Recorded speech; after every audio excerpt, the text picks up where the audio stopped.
The Final Frontier. These are your adventures as you explore, seeking out new life and civilizations, expanding your borders and exploiting the resources you find, befriending allies, or exterminating the foes that get in your way.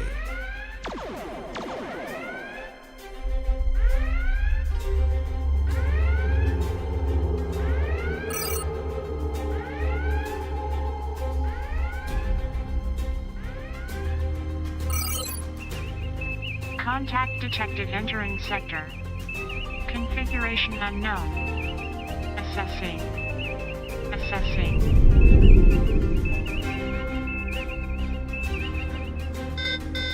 Initiating countermeasures.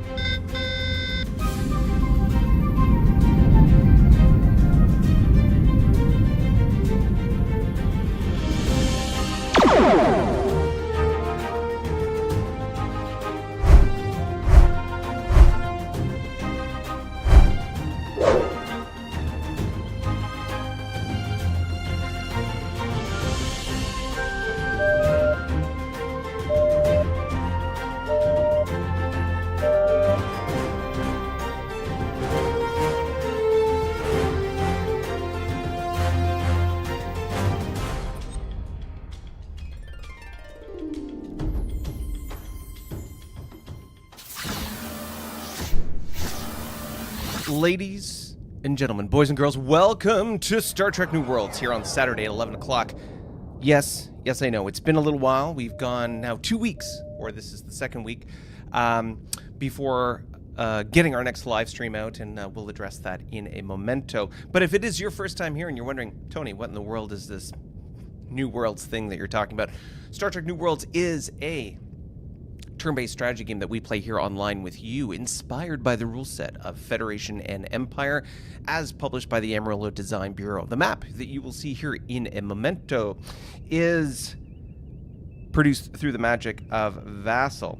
So, yeah, it's all exciting and delighting and good stuff. If you are a fan of turn-based strategy, all things Star Trek, and of course sci-fi, then you could be like, is it EUG 400, OOG 400? Either way, you can be like our fellow subscribers down there.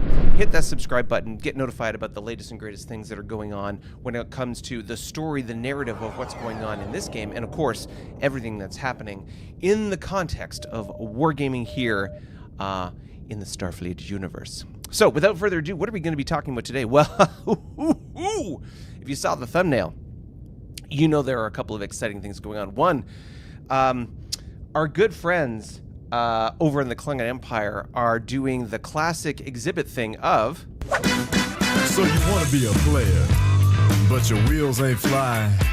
You gotta hit us up to get a pimped out ride. You got to pimp my ride. That's right, ladies and gentlemen. The Klingons are refurbishing their old Y ships and turning them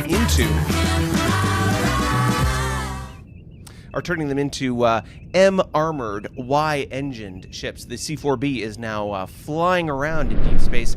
We'll be talking about that. But they're not the only ones fielding some new units in the field. That's right. The Borak Empire has fielded their first M-class cruiser. That's right. They've got M ships out and about, and we're going to talk about the impact of that on the Galactic war that is going on.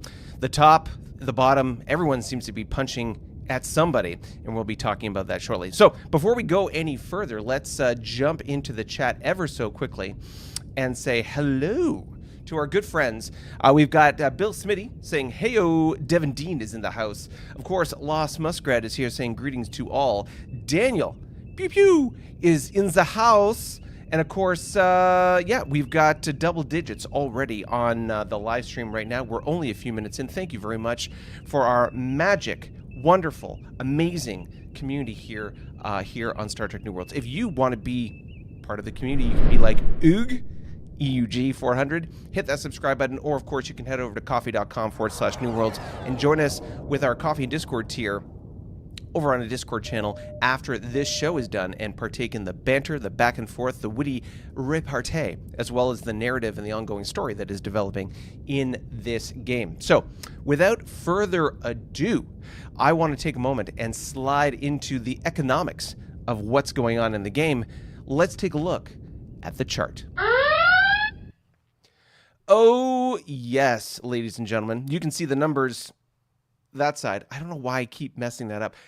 On that side, you can see the numbers. The Paravians have recovered ever so slightly from their previous fall to 42. They've now risen to 44. You can see that slight uptick in the graph there, as well as the Tholians. We've got an interesting sort of cluster of folks. If you look at the graph, by example, you can see that the orange line is down below all by itself. That's the Paravians. And then you've got basically three clusters, maybe, other than that. So we've got the Tholians, the Iocene, and the Lyrans, very close to each other. You can see the red, the yellow, and sort of the baby blue line there at 73, 77.5, and 76.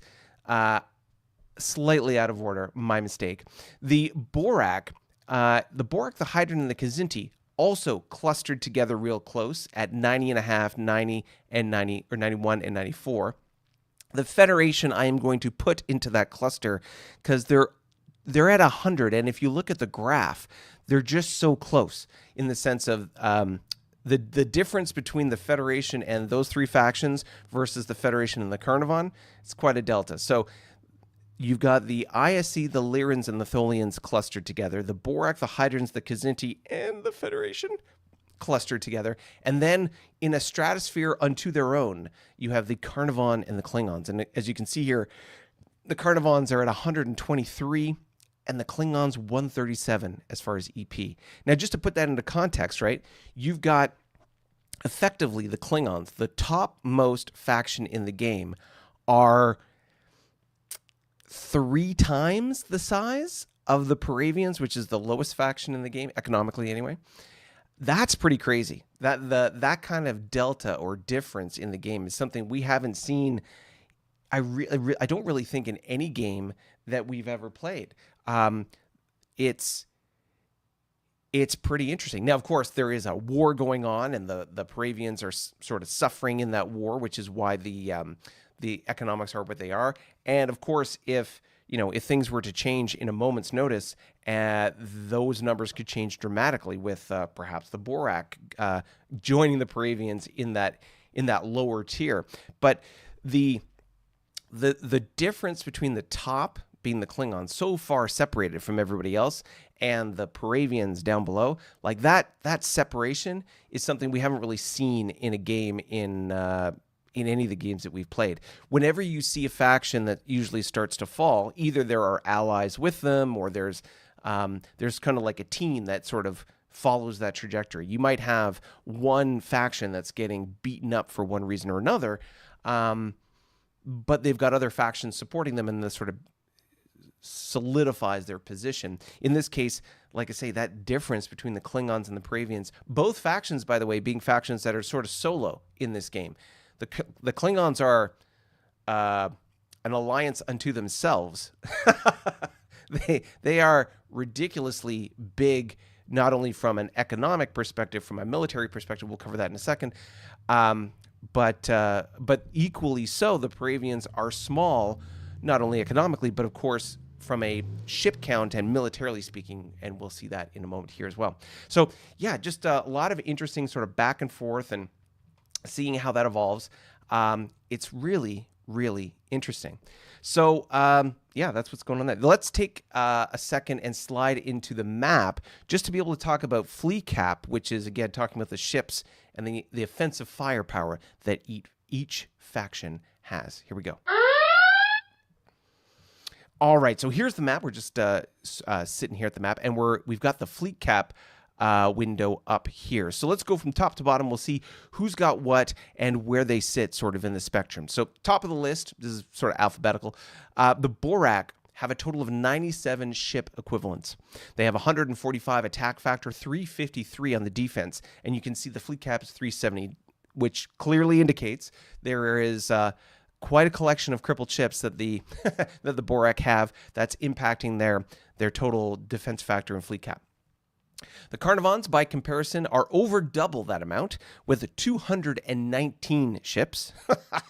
Wow, biggest navy in the game by far, with 478 total attack, 875 defense, fleet cap 897. The Federation are pretty stable. They haven't really changed their total number of ships here. We got 76 ships that the Feds have, which is interesting. So 76 ships, 168 attack, 303 defense. Yeah, very, like I say, the Federation just haven't taken any action to sort of improve their military situation in the game. And I'm really curious what that's going to mean long term. Certainly when the Federation eventually hit MTech, that I'm thinking will change. But as of right now, they're not building any ships. I'm not sure what they're doing with their money, seeing as they're the third highest economy in the game. But at a 76 total ship count, and only 168 total attack factors. They have fewer attack and defense factors than the Borak, by example. I just don't know what the longevity of the Federation is going to be. Certainly there are some other targets right now, but once those sort of factions get resolved, what's going to happen to the Feds? I don't know. Next faction on our list, the Hydrans, folks, that are green in the bottom right corner of the map. Actually, let's zoom out the map so it's a little bit easier to sort of see some of these guys. Okay, so the Hydrans, the folks that are in the bottom right-hand corner of the map there, they have a total of 100 ships, sweet even triple digits, at 209 attack, 410 defense with a fleet cap of 412. The ISC, top right corner by comparison in yellow. The ISC have 85 total ships, 213 attack, 372 defense with a fleet cap of 378. The Klingons, the big black faction in the top left corner, Klingons have 165 ships, second largest navy in the game, with, and this is interesting, 576 attack factor. They're the second largest military in the game by volume, if you want to, by ship count. They are maybe about 75% of the total ship count as the Carnivons, but you can see already their total attack factor is exceeding by almost 100 what the Carnivons have to put out there. Their defense factors are a little less, but that's sort of the dynamic of Klingon ships. They have a 783 defense factor and fleet cap, which just shows that they are offensively oriented. And as a former Klingon player myself, they are in a very, very opportunistic and advantageous position. If you look at the map, and I know it's hard to sort of, we can't see detail right now at this scale, but that's okay. Look at the size of that top left corner and that black shadow, if you want to call it, versus everybody else. Their closest competitor from a pure footprint perspective, I would argue, is the Federation. And the delta or the difference between them is profound.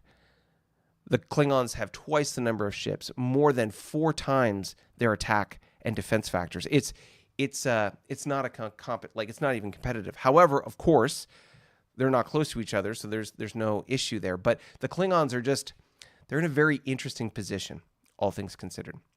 The Kzinti are good friends in the white and black, very standout there next to our Federation friends. They have a total of 88 ships, 200 attack factor, 354 defense, fleet cap of 371. The Lyrans, who are the sort of lima bean, still sort of that shape, below the Carnivons and the Klingons, they have a total of 135 ships with 358 attack, 609 defense, fleet cap of 615. Interesting with these guys is that they are the third largest military in the game, behind the Carnivon and the Klingons, with a total of 135 ships. Their 358 attack factor puts them, again, that sort of third tier versus everybody else. Small footprint, big military. Interesting to see what they're going to do with it as they go forward. The Paravians, by comparison, these are our good friends, and I will scroll the map down just a little bit.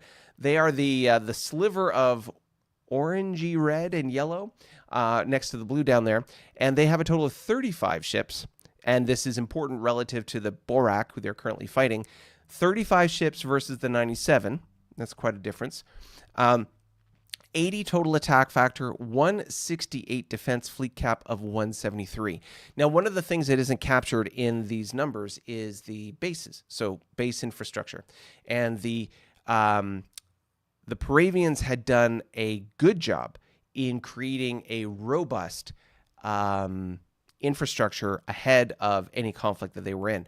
Unfortunately, and this is something we can discuss perhaps in back and forth today, and of course later on Discord, is the effectiveness of that base building, which takes a lot of money and time, and how effective those bases are being defended and what the usefulness of them are.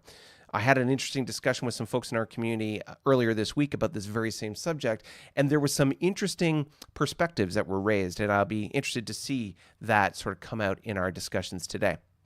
We got Tholians. Tholians are last folks on the map. They are the bottom left in that corner. They have a total of 112 ships, which makes them the 4th largest military in the game, with 186 total attack factor, 490 on the defense. So interesting to note. Look at the Hydrans with 100 total ships. They have more attack factors, less defense factors than the Tholians. And this goes to the characteristics of the Tholian ships. At this point in Y-Tech, which is where the Tholians are, really crappy, poor attack factors, really good defense factors because of some special abilities that they have. So not only do their defense factors are good, but when you take it into consideration with their ability to pinwheel, by example, basically back to back, and form a three-spoked wheel, I guess. It increases their defense factors by a total of 50%, making them much, much harder to take out. And if you combine that with Tholian web capability, they have some capabilities that make them very hard to dislodge or take out. They're a very defensive faction. So anywho, that is our fleet cap and our EP so far today. Let's slide back to the chat real quick and, coffee not working. Let's slide back and see what we're doing here. All right. So I didn't see the coffee, as was mentioned. I didn't see the coffee fire. Interesting. So this is the second week in a row that coffee has been, shall we say, not working the way it should. Let's see if I can do some changes here on the fly. As I'm talking, or as I'm working in the background here, I want to ask you the question of what is it that, when it comes to base infrastructure, and knowing that in the Y era, the early era base stations, the YBS and the YDKs, the YBS takes 2 turns to build. It costs 10 EP to build. The YDKs costs an extra 10 EP, so a total of 20, and an extra 2 turns to create. So if you're building bases in this game, and for those of you who know the rules and know extended reaction rules, we've got a combination of the bases that you're building, the spacing of them, and how you're using them. What are your ideas as to how that should or shouldn't work? Because, for example, we see in the Paravian example a lot of bases and a lot of base popping or bases being destroyed sort of relatively easily. So tell me about your ideas about that as we go forward. So I'm going to poke here and see if I can fix this. Boom! Ladies and gentlemen, a coffee has been fired. Ladies and gentlemen, so we have a coffee that was fired earlier on by Lost Muskrat. So Lost Muskrat, thank you very much for the coffee you had fired our way. And as we can see here, in a moment, I'm going to send a test. Let's send a test. A mystery antagonist fired a coffee. So I'm wondering what it was that the coffee didn't fire. Let's refresh it and see if this makes a difference. So let's just change it up here real quick. And again, my question to you is, what's going on with bases in the context of, okay, we've refreshed the coffee. I'm also going to change the size ever so slightly because it seems as though coffee is displaying a little too big on that We'll have to do that later. Okay, so as you can see, the coffee is just a little bit too big for some reason. That was never a case before. Not sure why that all of a sudden changed. Yes. There we go. So what do you think about the base structure situation? How do you see that happening? Let's zoom in to the map, and I'll take us back there, and we can talk about base infrastructure in the context of the Paravians right now. Here we go. All right, welcome back to the map. As you can see here, and I'll take away the ships just to make it easier, we've got a bunch of bases distributed in this area. So if we look at the Paravians, by example, the Paravians are our good friends in orange and yellow here.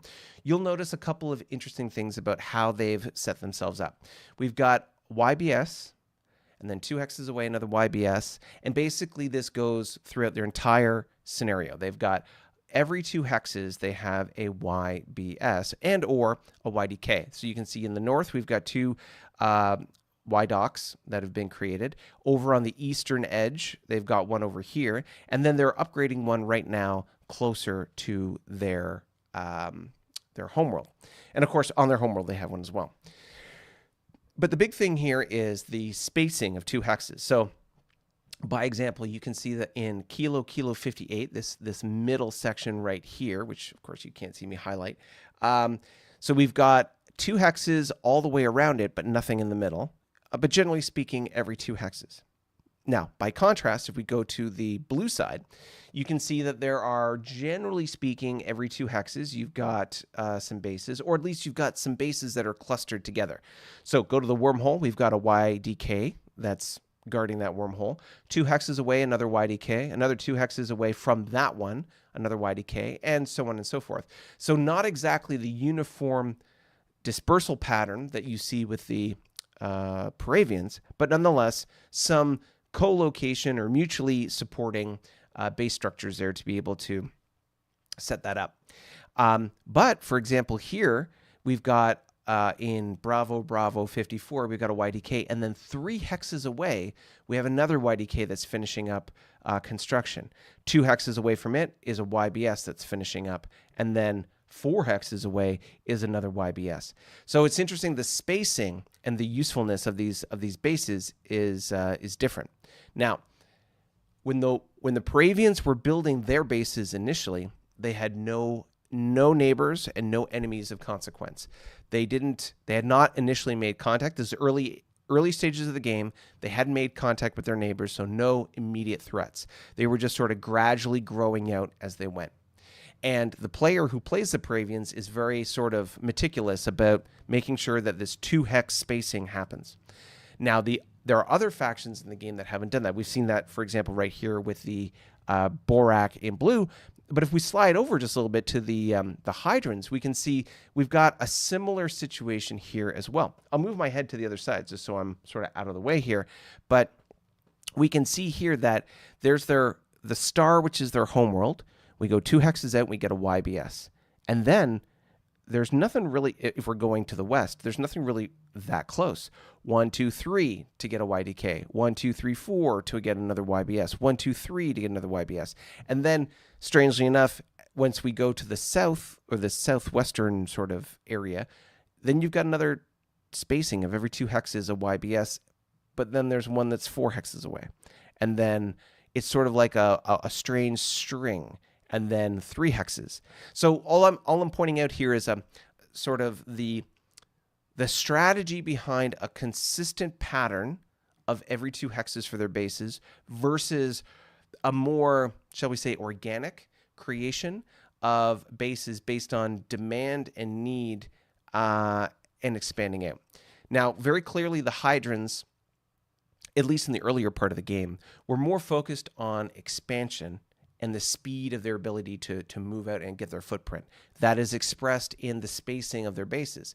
Once you get past that initial 2 hex sort of movement to the north and to the south, you can see that it goes to 3 hexes. This was probably the improvement of their supply technology that went from 2 to 3, and then they could get 3 spacing between their bases. So you can see that here, if you go straight north, you've got 3 hexes to the north, 3 hexes to the northwest, 3 hexes to the northeast. And that continues on going up and up and up. And it's not until we start getting close to points of contact with our neighbors that they start clustering or increasing the density of those bases with every 2 hexes. Even now, on the border, like there's lots of fog of war here, so there's no immediate danger, but even now there's 3 hex difference between these bases and their closest neighbor. On the border with the Paravians, by example, we can see this clustering happening again with every 2 hexes happening here as well. With for example, this YBS being mutually supportive to at least 4 other bases in its immediate vicinity. And then, of course, YDK here and so on. So why do I bring all this up? It's just to be able to sort of illustrate the difference in strategy when it comes to base building. Now, arguably the most successful faction in this game at this point is the Klingons, in the sense of their ability to expand, build a navy, economic success. By all the major metrics of this game, the Klingons are arguably the most successful faction so far. And if we slide my head over so that I'm not obscuring the look here, you can see very much the same thing. Harder to see because it's black and white, but if we look at the diamond, or sorry, the star that is their homeworld, you can see every 2 hexes we've got an initial base building, and then their supply tech got to 3, and then you see 3 hexes, and then that continues out for another 3 hexes, and then another 3 hexes, and so on and so forth. And you see this layering of every 3 hexes bases being built in an onion-esque layering. And it's only when you get close to the border that you see the densification of these every 2 hexes. And you see that here right now along the Lyran border, by example. Interesting to note, not so much on the Carnivon border, even though there's a little bit of that happening just here. So you can see that the Klingons, by example, I'll use the terminology speed and violence, using speed to expand, violence to conquer, and they were able to expand their footprint very, very quickly. By contrast to them, their neighbors, which are the Carnivon, a little bit more spaced out in the sense of, here's their homeworld, 2 hexes. We get the bases initially. This one, interesting, 3 hexes away because of the planets that were part of their core collection at the very beginning. But as we go south, where they were sort of pushing, you can see 2 hexes and then an interesting base build here with some more bases every 2 hexes. But then again, another 3, and then another 3. And so on and so forth. There's an interesting sort of expansion pattern here, a little more chaotic on the Carnivon side, but nonetheless the same kind of every 3 hex expansion process, which is, again, very, very interesting just to see how that goes. Because, of course, the speed of expansion and being able to get your footprint is really important. And I'll use the ISC as the last sort of contrasting example. And you can see here for the ISC, generally speaking, they're every 2 hexes. You got 2 hex, 2 hex, 2 hex. There is a span here where there's 3, but then they densify it 2 again. Same thing with when they go south, every 2 hexes. And then there's a little bit of a spread out here as they sort of make their way down every 3 hexes, and then now they're building a little bit closer. So again, different philosophies when it comes to their base building and their infrastructure. The question is, what are the most successful strategies in this game when it comes to building your fortifications? Is this more like is the every 2 hexes a Maginot line of sorts that when you have the advantage of units that are high speed and high combat effectiveness, you can bypass and eliminate quickly? Or is this more a again, this sort of blitzkrieg strategy of expanding quickly and then setting a line in the sand, like I used the metaphor of an eggshell defense. You expand quickly so that the space between your outer defense and your home is pretty soft and malleable, but the edge of your borders are hard shells. The question is, what happens when you crack that shell? Are you able to recover and stop the cascading tide of assault, or are you able to stem that tide and keep the invaders from sacking your homeworld? Interesting It's certainly with the Paravians right now, that is the question that is being asked. Their very dense base construction doesn't seem to be stemming the tide too much, but it is giving them some strategic flexibility when it comes to holding the line and trying to holding a defensible position. It seems to be helping in that respect. So anyway, these are some ideas that I'm throwing out there. What do you think? Let's slide back into the chat and see what you have to say. All right. So, oh goodness, look at all this. Okay, so Bill Smitty says base redundance to a degree is necessary, but maybe not every 2 hexes. Paravians completely neglected fleet building. YDKs and star bases are important for strat moves. Now, interesting to note, for strat moving, you can strat move to any base. Any supply node you can strat move to. That's a planet. That is a tug providing supply. That is a military convoy providing supply. Or YDK or Starbase. So there's the strategic movement component is very valuable when it comes to that sort of core component of being able to move ships into the battlefield. But Smitty makes a good point here about fleet composition. So we saw with the numbers, for example, with fleet cap. So the Paravians, by example, right now have a very small fleet. They have a total of, what was the number? 34? 30, hold on, let me pull it up here. They have a total of 35 ships right now. That's everything from their cruisers to their frigates to everything they got. They've got a total of 35 ships, and that's a direct consequence of a big battle that happened over their homeworld that went on the Borak side by a hair, and so they sort of came out on top. The Borak, that is, came out on top there. So they swamped them and eliminated their major combat fleet. But now they're trying to build back. They have a total of 35 ships. The Borak continuing to build. They have almost 3 times that number. A little less, obviously, but almost 3 times that number. And it's interesting to see the dynamic. When you have bases, so this is an important thing when it comes to the rules. When you have non-ship equivalent elements in a combat, so for example, you have a base or a tug operating as a base or operating as supply and things like that, those units, if they don't have supporting ships, any kind of ship that can engage the enemy in a fight, then the attacker gets to select the battle intensity rating, or the BUR, for both sides. Meaning that if I am an attacker, come in to attack a Paravian base and there's no one there to defend it, as opposed to normal combat where, let's say, the Paravian might say, I want the lowest BUR possible, which at this early stage of the game is BUR 2. I want a BUR 2. I'm the attacker. I want the high BUR, so I get BUR 4. Our sort of baseline battle intensity rating will be 6 with some variable BUR in there, depending. But if you don't have a a series of ships to be able to help defend that base, then as the attacker, I get to select both BURs. So I can make it 8 by default.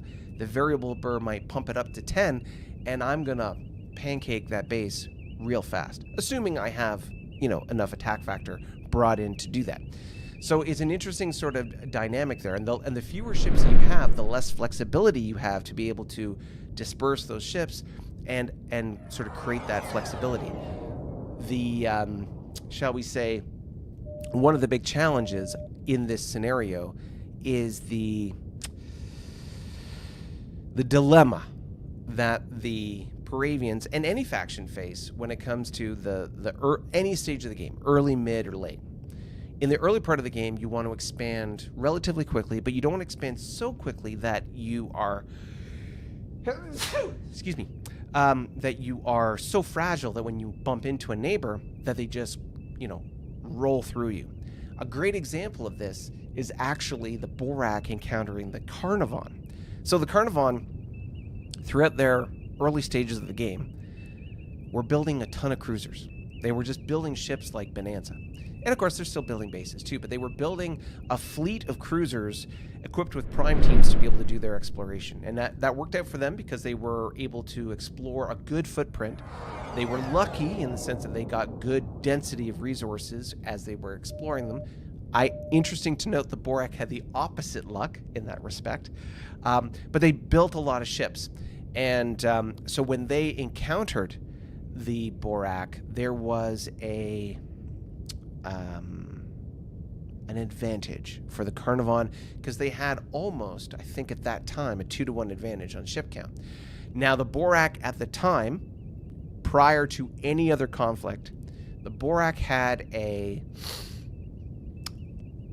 strong enough deterrent force that the Carnivon were not interested in attacking the Borak because they would have lost a good number of ships and it would have put them in a vulnerable position relative to their neighbors. However, once the Lyrans and the ISE got together with the Carnivon, making their situation much more secure, those three factions could attack the Borak and take them out. And the weakness of the Borak position was the fact that they didn't have enough ships to be able to defend themselves, certainly against three factions, but they only had a limited number of ships. In the Borak scenario, the dynamic of their ship, the menu of items that they could select from, for example, cruisers and frigates and destroyers, their frigates were so offensively firepower weak that they really needed the cruisers to make a difference.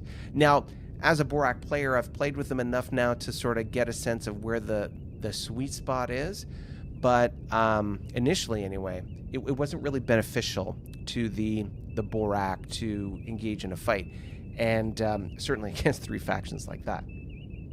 So, again, the early stage of the game, when you're expanding quickly, and you have to balance this combination of base building and ship building, so that you have enough ships to be able to help defend the base or deter an opponent from steamrolling you. Excuse me.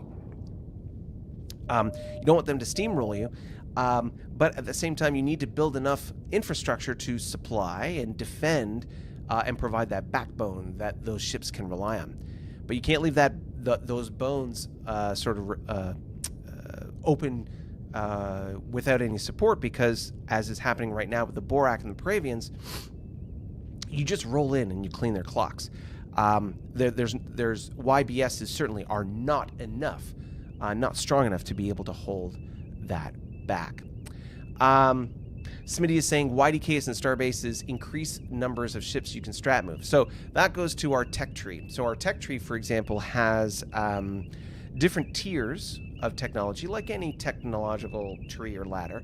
And at certain points in that tech tree, after you reach a certain number of YDKs or starbases, they increase the number of strat moves that you can do. Anytime you build or convert a ship, you get a free strat move. But when you have ships that are just kind of moving out there, you can move a certain number of ships when it comes to those strat moves. By example, and I'm just looking at the strategic movement. So we start off with the capacity of having one ship, period, that can strat move. That's at the very start of the game.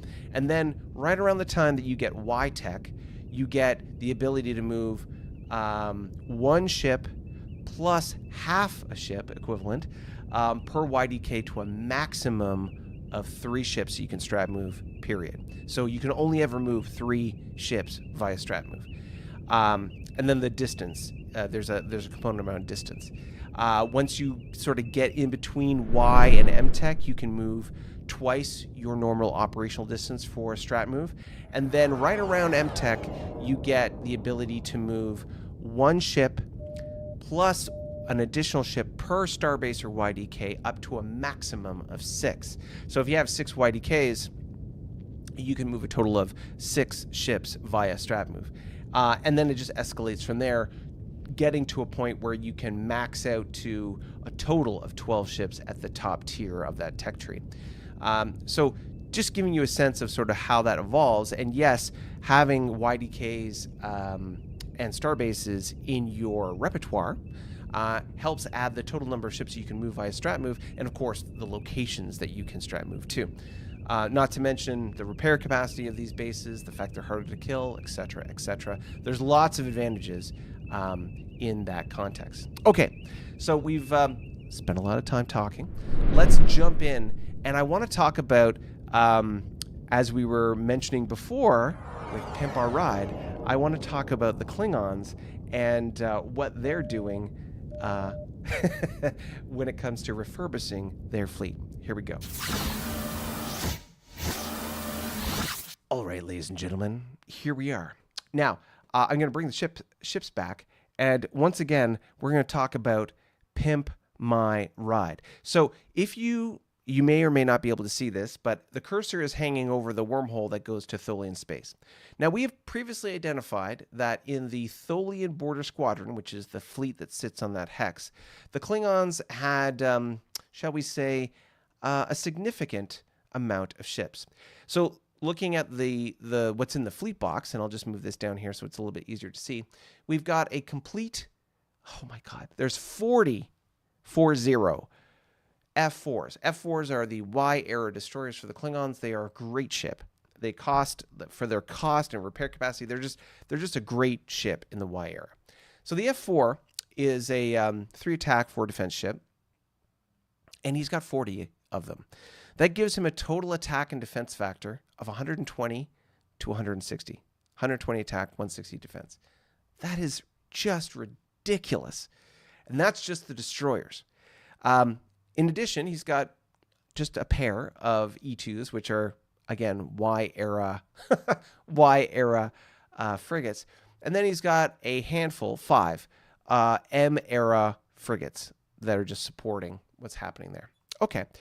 Then he's got a B4B. Now, the B4B is the Pimp My Ride version of the B4.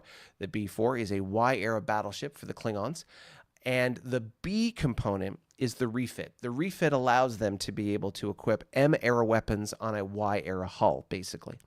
And so you can see here that the B4B has a command factor of 10. It has 12 attack, 14 defense. It is a behemoth of a ship. Now compare that to the other brand new B variant that's on this hex, and it's right on the top there. You can see the C4B. The C4B is the upgraded version of the C4. The C4 was the dreadnought that the Klingons had. It was a 6-8, just like many other dreadnoughts in the Y era. But the C4B is the up-weaponed version of that ship. Now a straight 8-8. 8 attack, 8 defense. It still only can move 4 hexes, just like the B4B, but it has the firepower to go with it. So the C4B has a command factor of 10. It has the firepower equivalent of late M-era ships, and obviously it carries quite a punch. What the big advantage here is that the Klingons can take their Y-era ships of this command variety, both the B4 and the C4, and they can upgrade them to the B variants, the B4B and the C4B. So this is really good. It's like I say, it's a Pimp My Ride scenario. And if for those of you who remember that show, I suppose it is quite dating myself. It's over 20 years ago now. But Pimp My Ride was basically the idea of I have a really crappy car, and I'm going to change the paint job and add some bells and whistles to make it look really nice. They didn't actually change the core engineering or the mechanics of the car, the brakes, the suspension. Although they might have changed the suspension for that, the adjustable suspension, but the engine and the exhaust, like generally speaking, the capability of the car didn't change. It was just that it looks prettier, has nicer seats, has a display and or bigger speakers. They did all this stuff to make it look nicer, but the actual bones and the sort of foundation of the car didn't change. It's the same way here with these Y ships. The core components of the ship haven't changed. It still only moves 4 hexes, but they carry a much bigger punch. Probably the same shields, and especially in the case of the C4B, same hull integrity, same shields, but it has bigger, badder weapons. And that makes it the straight 8. 8 attack, 8 defense. And of course, the B4B with a 12-14. So yeah, these ships are really good, and the Klingons are very obviously able to sort of up-tech their stuff. And this sort of leans into a component of our tech tree and R&D in the game. when you're doing your R&D, you can apply 1 point of EP, or $1, towards researching any particular piece of tech. We have different categories and then different specific items in those categories. And when you put it all together, each faction's a little bit different, but it's about 20 to 25 different tech items or tech categories that you can select from. From basic stuff that we all have, such as economy and strategic stuff, to very specific to your faction. For example, the weapons that you particularly have, phasers, and for the Feds, it's photons. For the Paravians, it's a quantum wave torpedo. For the Romulans, it's plasma. A bunch of other things. So you can add that to each one of those techs. However, there's one extra category here that I believe the Klingons are taking extreme advantage of, and that's acceleration of designs. Now, what does that mean? I'm going to slide back to the chat to discuss that. Okay, so when we're looking at the tech tree, or the menu of the MSIT, the Master Ship Implementation Table MSIT, that is the menu from which we select what we can build. You have availability of certain ships based on tech. So, for example, W era, Y era, M era, GW. But also, depending on the faction, there are introduction dates for some of those ships. Now, those introduction dates, or the dates that those ship designs become available, is highly dependent and influenced by the narrative and the story of the Starfleet universe. That is a universe onto its own. It is the tabletop board game or war game that you play, and there is a narrative, a story, and something that goes with that. Now, of course, in the 4X game, that doesn't really necessarily apply, so we've sort of had, because our narrative and our story is unique to each campaign in each game, it does not reflect what happened in the Starfleet universe. They're totally independent things. But it's important to sort of understand the background, to understand the context of how these things get flushed out. So certain factions like the Federations, the Romulans, the Klingons, those are core factions that have been in every Star Trek IP since it all started with Shatner back in the 60s. So you've got those 3 core factions, and they've been really flushed out well as far as all the different variations of their ships and when they're introduced and when they become available and yada, yada, yada. So there is in the case of the Klingons, a very in-depth list of ships that gradually get introduced over time. These are the introduction dates. And so these introduction dates come bit by bit and dribs and drabs over the course of time. You can bring those designs forward or increase, you can accelerate the introduction date by putting money into the accelerating ship designs. Now, it depends on the cost depending on the era. Y ships, you can accelerate their designs, but because it's the Y era and it's early, it's only 2 EP per point that you're bringing it forward. In the M era, it's 4, and GW, it's 6. I think the Klingons are putting money into accelerating M designs, meaning they are, whereas a ship might be introduced in universe year of 160, let's say, they're investing money to bring that ship design forward to, let's say, year 120 over time, and so on and so forth. And so by putting money into accelerating ship designs, they are essentially accelerating the introduction date to bring those ships sooner and faster. And I think that's what's happening when it comes to the C4B, the B4B, and various other iterations. One thing that'll prove my thesis correct is when we see the introduction of the D7. Now, the D7 is the improved version of the D6. It is the late M era ship that comes with the Klingons, and the D7 is it is just a fantastic ship. And there's the D7C, and there's a bunch of variations of the D6 and D7s that come out. They're fantastic.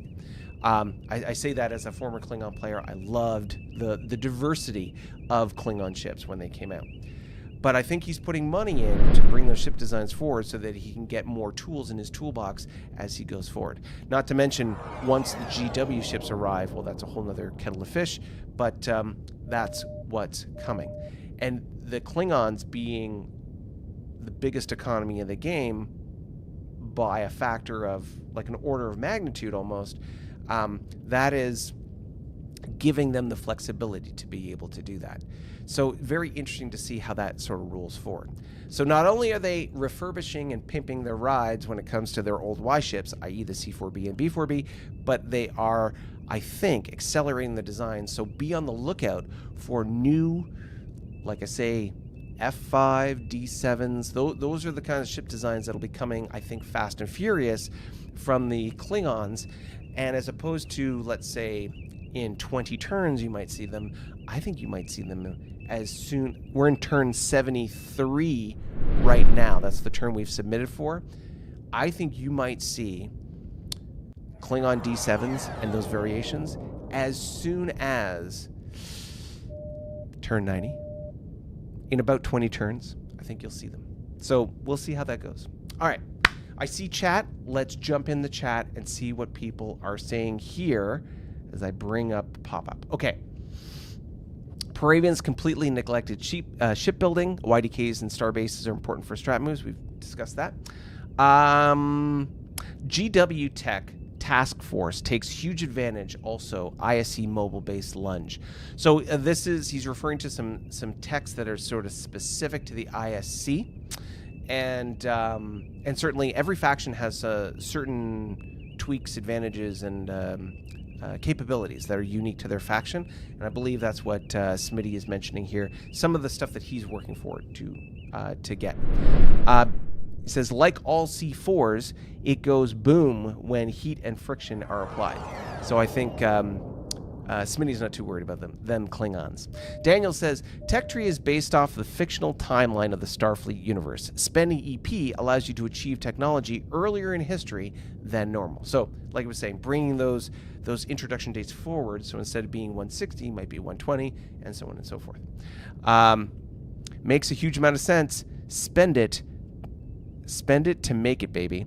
All right. Yeah, if you don't have you got to spend money to make money, so to speak.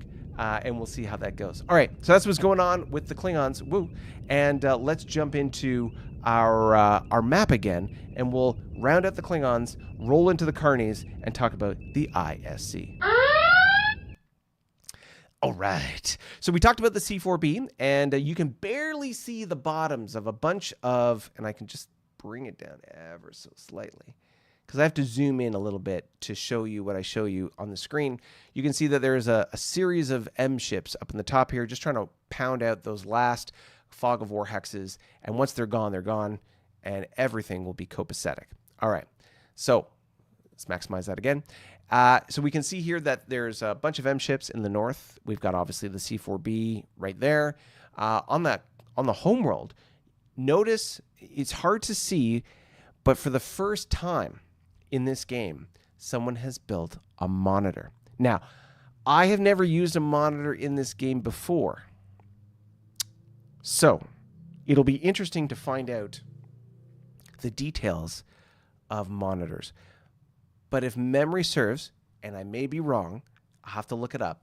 Monitors, the biggest advantage that monitors have, first of all, monitors are not the same kind of flexible combat capable ships that most other ships are.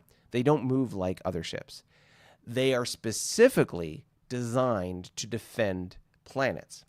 And their peak benefit, as long as there's a monitor in orbit, it will prevent you from ground assaulting the planet.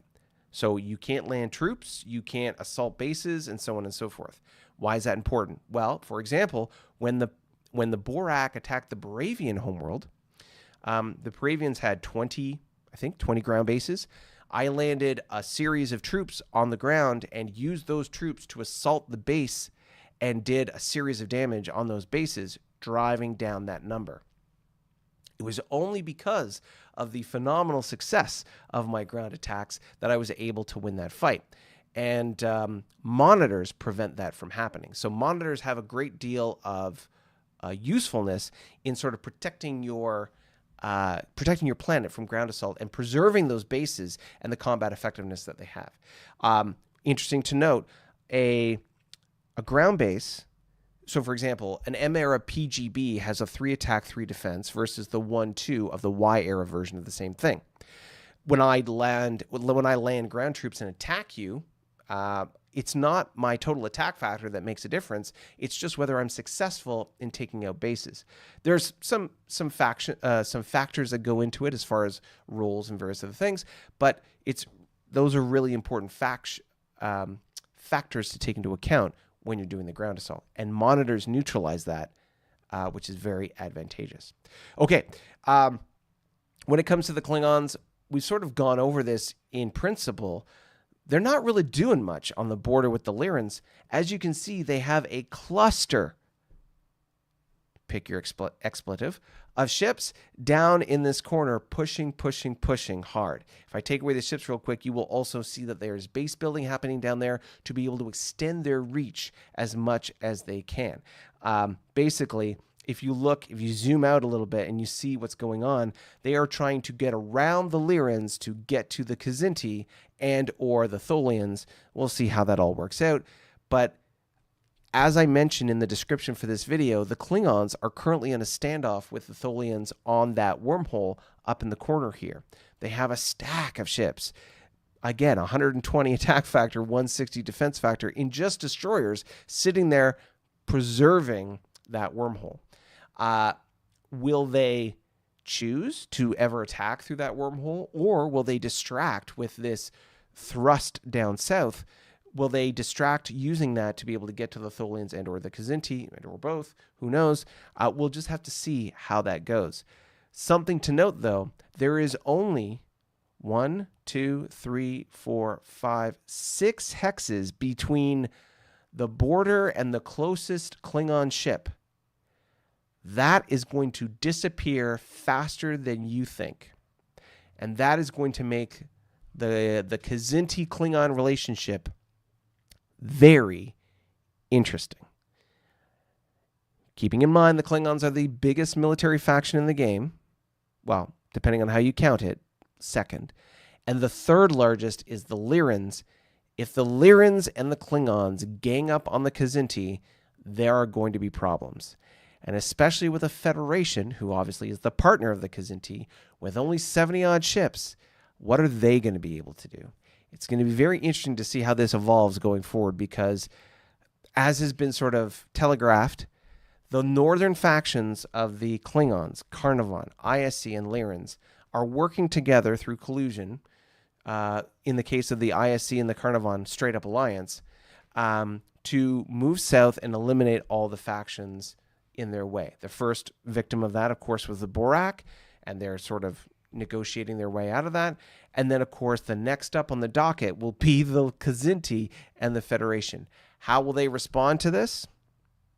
We'll have to see. Okay. So that's the Klingons. Let's slide over to our good friends, the Carnivon, and we'll zoom in a little bit here. Okay, so the Carnivon, again, just looking at the top, there is virtually nothing at the top. Wolfpack 3 is a small amount of ships. Wolfpack 4, again, a token amount on the border.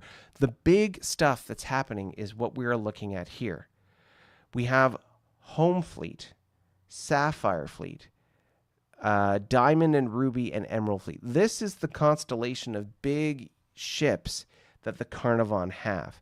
Now, just up here, we have another Wolfpack and Topaz fleet, and then, of course, a bunch of other ships up here coming down south. But this is the strong concentration of the majority of Carnivon ships. So let's just take a quick look and see what that means. Okay, Home Fleet.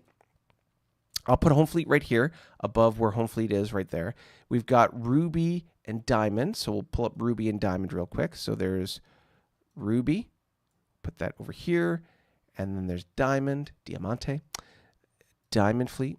Okay, that's right there. So those two fleets are there. And then there's Sapphire Fleet over here. Carnivon Sapphire Fleet. And then down here is Emerald Fleet. That's in the south. So we'll pull up Emerald Fleet and that's here.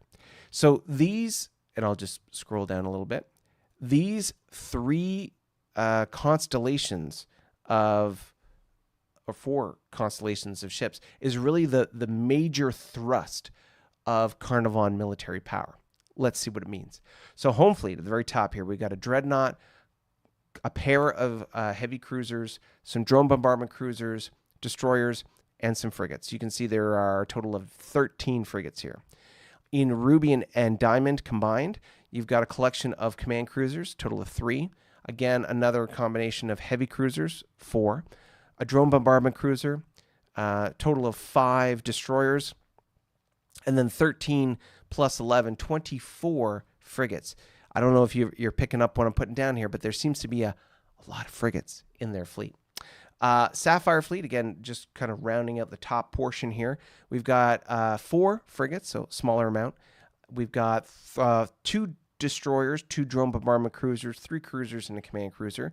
So again, you know, looking around here, we got command cruisers commanding on the periphery, dreadnought in the center, and then down in Emerald Fleet, which is the major thrust here, we've got a dreadnought, 3 command cruisers, 7 cruisers, light cruisers, 3 of them, a total of 9 destroyers, 14 more frigates, and then of course 2 drone bombardment cruisers and another drone bombardment destroyer.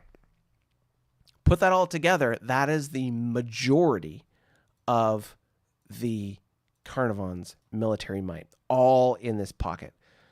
Notice it's all around the Borak.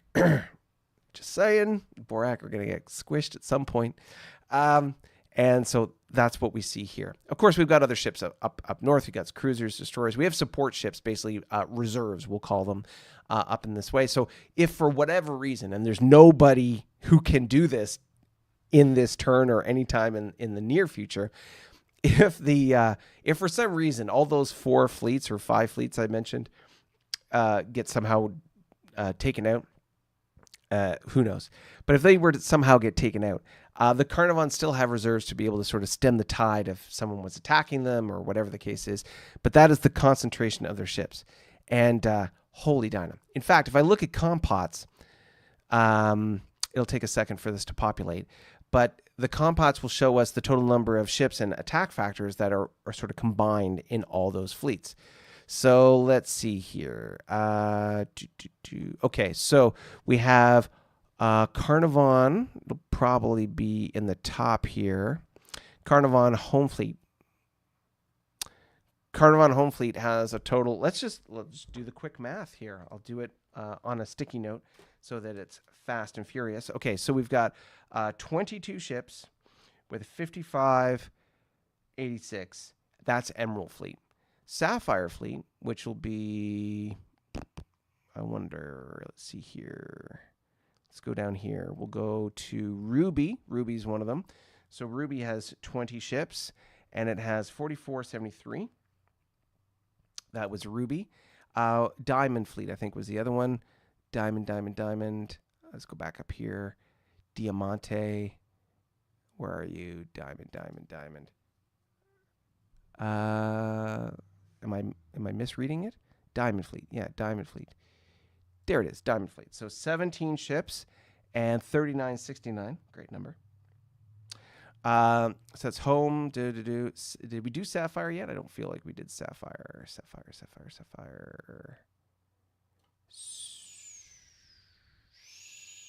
there we go. 12 ships with a 3255. And then the last one was Emerald. I don't think we did Emerald. Emerald. There it is. Total of 40 ships. That's the big one. With a 101. Oh my God. And 178. So just back of the napkin math. 40, 62, 82. 102. 111 ships. That's 111 ships in that collection right there. Now, keeping in mind, 111 ships out of the, what was the total number of Carnivon ships? 219. That is literally half their fleet. And the total attack factor, oh my God, the math on this is going to drive me insane. 156, 196, 200, 260, 271. 271 is the total attack factor. Again, looking at their total attack factor, 271 is over half their attack factor. So literally, over half of their combat fleet is in this pocket right here. Not to mention the little ones like the cripple this and the damage that and all the other little things that are going on there. But basically, the bulk of their combat fleet is in that vicinity. Yowza. So I think we know what the Carnivon are preparing for and able to do when the time comes. They're going to crush, kill, destroy. Watch out. Okay, let's talk about our friends, the ISC. What do we got here? We've got interesting. So a lot of the ships that are going around the periphery, again, these are all exploration fleets. But let's look at the ISC named echelons, which is where a lot of the stuff is. So Order Fleet is the one that's minding the wormhole that goes to the Federation pocket. So Order Fleet, let's take a look here. Order Fleet, light cruiser, destroyer, and a combination of 4 frigates. Now, that hasn't changed. It's got a YDK. They're good to go. F, or Foxtrot, goes to Paravian space in the vicinity of where all the battles are happening, and that's Destiny Fleet that's guarding that. We have a command cruiser, destroyer, and a collection of 5 frigates, as well as a standalone frigate, 2 standalone frigates sitting there as well. So a total of 6 frigates, or 7. 7 frigates, a light command cruiser, and a destroyer sitting on that wormhole. Okay, the vast majority of their stuff is on the border with the Borak. Now, this is interesting and maybe alarming. I'm not sure from the Borak perspective. So we've got Judge, Home, Law, and Justice. Okay, so Judgment Fleet is a cruiser and a destroyer. Home Fleet, we'll have to go back to that later. Law Fleet is a command cruiser, light cruiser, and 3 frigates. Justice Fleet is a cruiser, light cruiser. And then we'll just pull up Home Fleet. And then Home Fleet is their sort of quote-unquote big fleet. It's got the Dreadnought, a cruiser, 2 light cruisers, 2 destroyers, and 2 frigates right there.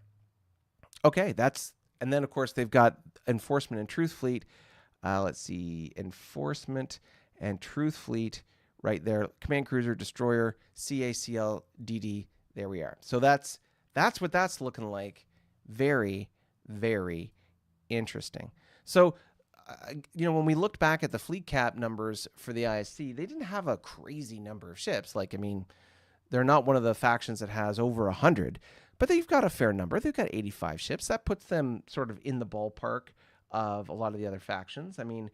They've got more attack and defense factors combined than the Borak do, even though the Borak have slightly more ships. That's because our frigates suck. They've got more ships than the Federation do, and they've got better attack and defense factors than that. But as far as the alliance that they're part of, they are the smallest footprint. They are the most protected, and they have the smallest overall footprint or military footprint of any of the 4 up top. Obviously, the Klingons are number 1. The Carnivon are number 2. It's hard to compete with those 2. The Lyrans are number 3, and they're very potent. The Lyrans have 135 ships with almost 360 attack factor. That's good. And so the ISC are sort of coming up the back end there. But keeping in mind what Smitty was saying, Smitty being the ISC player, the tech that he's researching, and it seems like, if I'm going out on a limb here, he's going deep on certain technologies to be able to get certain results.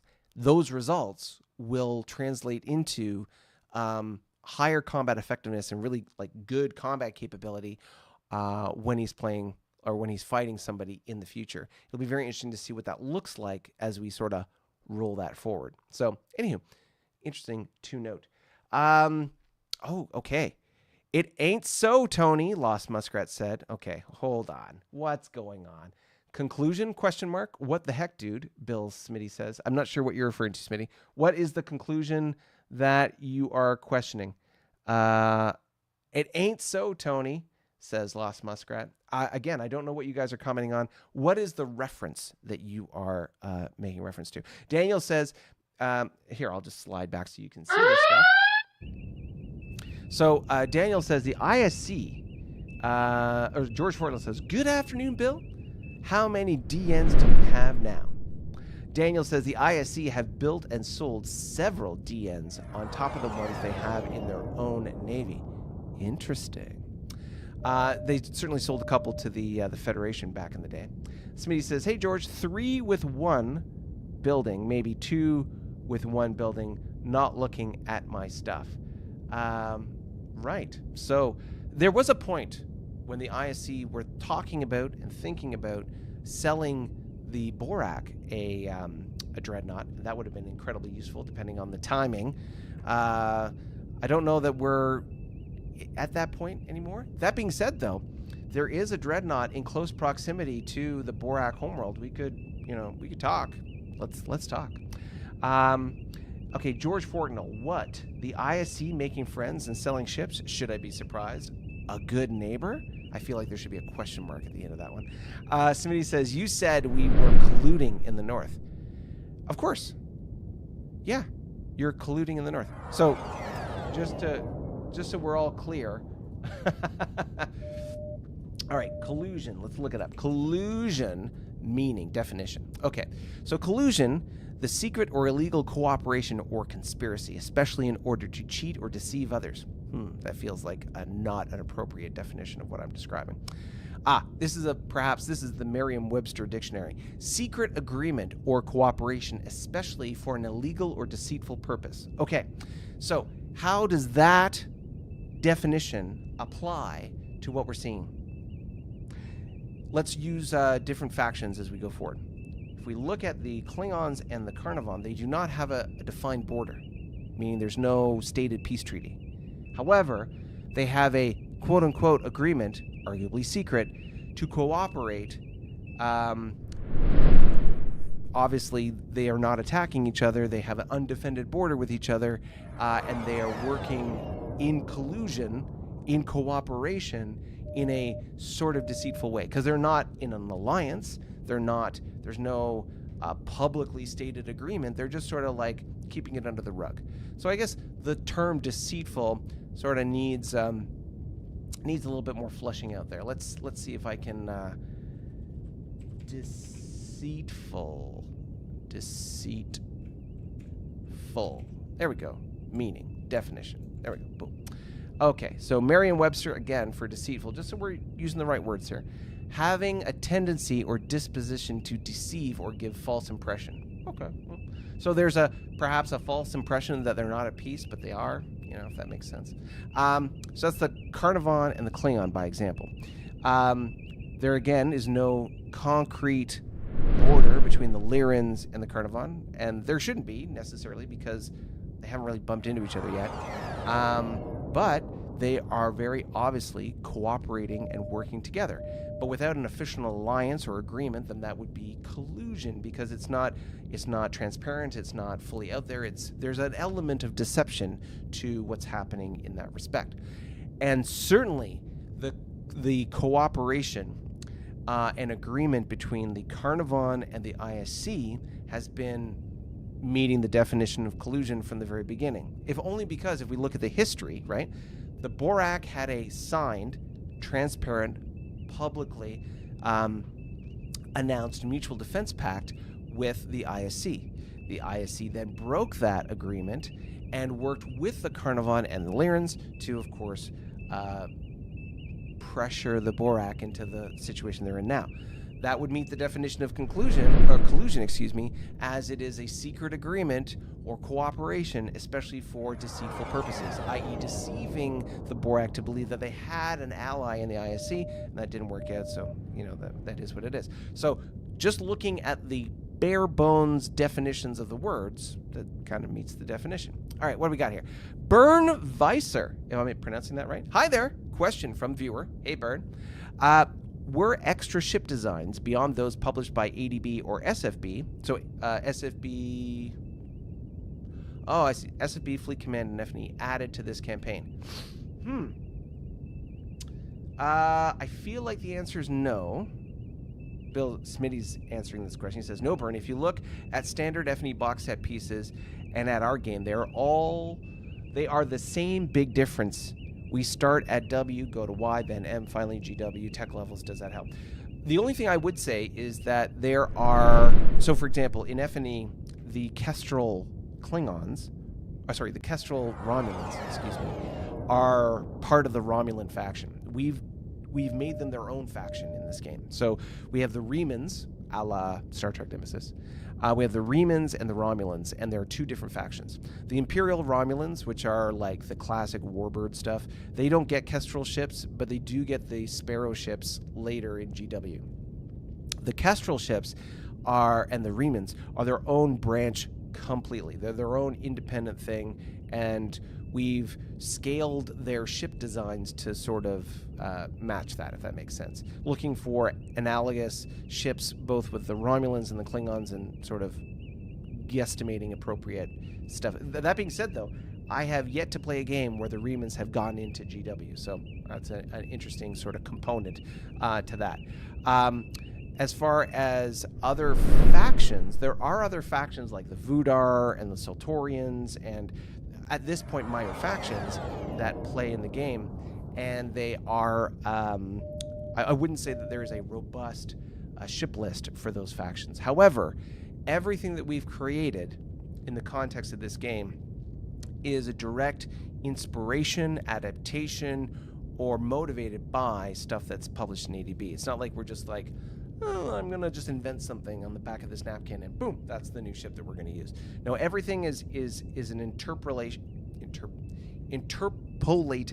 and interpreted pronunciation from the core stuff that's published by ADB. So, and you know, we're adapting as much as we can, like I say, inspired by the rules of FNE as published by ADB, because FNE is an Axis and Allies kind of game, in the sense that there are set borders and boundaries and territories that start the game, and then you go from there. It's like the Allies, the Axis, and away you go. But in the context of our 4X game, it's much more like a free-for-all game of Risk, or any turn-based 4X game that you've ever played. You explore from a point of origin into unknown territory, find stuff, nurture and exploit those resources, reach out, bump into your neighbors, and choose to collaborate, cooperate, exterminate, whatever you want to do. So, yeah, hopefully that answers your question, Burn. But in the context of what we've shown so far, is it something you'd like to do? Is it something you'd like to play? If you are so inclined to be able to play a game like this and participate in our community, you can head over to coffee.com/newworlds, and you too can join our Discord channel, be first up to jump into new games, and of course, partake in the banter, the back and forth, the questions, the answers, and the narratives that are being described and developed, not only in the New Horizons campaign that we're discussing today, but Splintered Will, which is our second campaign that is currently ongoing as well. All right, so with all that said, let's take a moment, slide back into the map, and we're going to talk about our Lima Bean Lyrans. I always say Lima Bean just because that's sort of the shape of their territory. We'll talk about the Lyrans and where they're at, because they are one of the 4 factions now that have reached MTech. So let's take a look and see what they have to say. All right. Welcome to the Lyran Empire. We're going to start from the bottom. We're going to go to the top, and we're going to end in that top right corner that's pounding for information, the Borak Empire. All right, so what can I say? I'm a big fan of Super Troopers. Let's see. Okay, so what we got here in the bottom near the border with the Federation, which the Lyrans have trade routes with, they have a rather sparse collection of ships, mostly exploration ships, and tugs, of course, building bases. Building up those supply networks. And as we move from the bottom right to the bottom left, we can see a couple things. One, there are some auxiliary visitors, some bandits, some pirates, something that's popped up in their back corner. It'll be interesting to see how the Lyrans choose to deal with these. These are relatively low-grade opponents. You've got a 2-2 and a 4-5, relatively speaking, so not too much trouble, but certainly more than this particular YSR can handle all on its own. These raiders will go first, so if they happen to move into the hex with that YSR, I have a feeling that YSR may get bumped up a bit. We've also got this, like I say, this wormhole, the Kilo wormhole. I don't believe anyone's transited this wormhole. It'll be very interesting to see where this goes, as that will have an interesting impact on the Lyrans, either as a vector for them to attack somebody else or perhaps somebody to attack them. Probably one of the reasons why they haven't transited that wormhole just yet. You can see there's a gravity well here. Again, another reason why they haven't transited it. There's no real benefit to going through it at this point. On their western border, we can see a collection of survey ships. I believe that they are waiting until this base station is complete to continue their exploration. You can see they've got what looks like a 4-hex supply. So they're pushing in that direction. This M era convoy. Interesting, it doesn't say Y convoy, it just says conv, which is the convoy. That's an M era convoy. So this M era convoy could be building a base in the near future. As we go across the top, again, more M convoys, very little general activity here. If we come back to the middle center line, we can see foremost fleet. Let's take a look at foremost fleet. Lyrans, foremost fleet. Wow. Okay. The Lyrans have come to play. Look at this, baby. Okay, this is good. So we can see that they've not only do they have M ships, they have their command cruiser available to them. Interesting to note how potent this ship is. It is a 9 attack, 8 defense ship. Yowza. That is a mother trucker of a ship. Wow. Okay, that's good. Their CAs are 7/8. Now that's comparable to a lot of other factions at this tech level. At the M era, that is. For example, the D6M, which is the Klingon early M era ship, is a straight 7. So a 7/8 is in that same ballpark. The light cruiser is a 5/6. That's a really good light cruiser stat. I think I'm just trying to think on the back of my head. Let's see. I'm just looking to see what the Borak light cruiser is by comparison. 4/6. So I've got a 4/6. He's got a 5/6 by comparison. I think that's interesting to note. The destroyers, of which he has 7 of them. These are all M ships, by the way. So M ships, he's got 7 M destroyers, and they're 4/5s. Those ships are basically as good as my light cruiser. That's interesting. And then of course he's got a 9 frigates. So the Lyrans are a force to be reckoned with, man. I mean, this fleet alone is kicking butt and taking names. Of course, they've got some Y ships here. They got a couple of Y era CCs, YCL, blah, blah, blah, blah. They've also got scouts already. Yowza. Scouts, 2 5s. I'm betting that's a destroyer-based scout, which probably means it's got about a maximum of 2 EW to output. But he's got a scout. And if you don't have a scout and you're fighting him, he gets an EW advantage. If I'm anybody, like, of course, the Borak have their own issues and problems. But if I'm any other faction in the game, watch out for the Lyrans. The Lyrans, so let's just do a quick analysis of the Lyrans as we've seen so far. I'm going to slide back to the chat. I see more chat coming in. Let's talk about the Lyrans real quick in our chat. All right, so the player who plays the Lyrans, whether it's his personality, like the Burt Reynolds we were talking about in previous episodes, or whether it's a character he's putting on. So it's either Burt Reynolds playing Burt Reynolds and Smoking the Bandit, or it's Burt Reynolds being... I can't remember the name of his character in Deliverance, but Deliverance was probably the most dramatic I've ever seen Burt Reynolds in a movie. Either way, whether it's the character and the persona that he's playing, or whether it's just the player, the Lyrans have demonstrated a couple of key interesting things. Generally speaking, I would say the Lyrans, when dealing with conflict, are hyper-aggressive. They don't back down. They don't deal with disagreement lightly, and they will use speed and violence to be able to resolve issues. And to great effect. They've been very good at doing that, which is excellent. However, I will say, as a, shall we say, a stakeholder in the current agreement between the CLI, Carnivon, Lyran, ISC Alliance, and the Borak,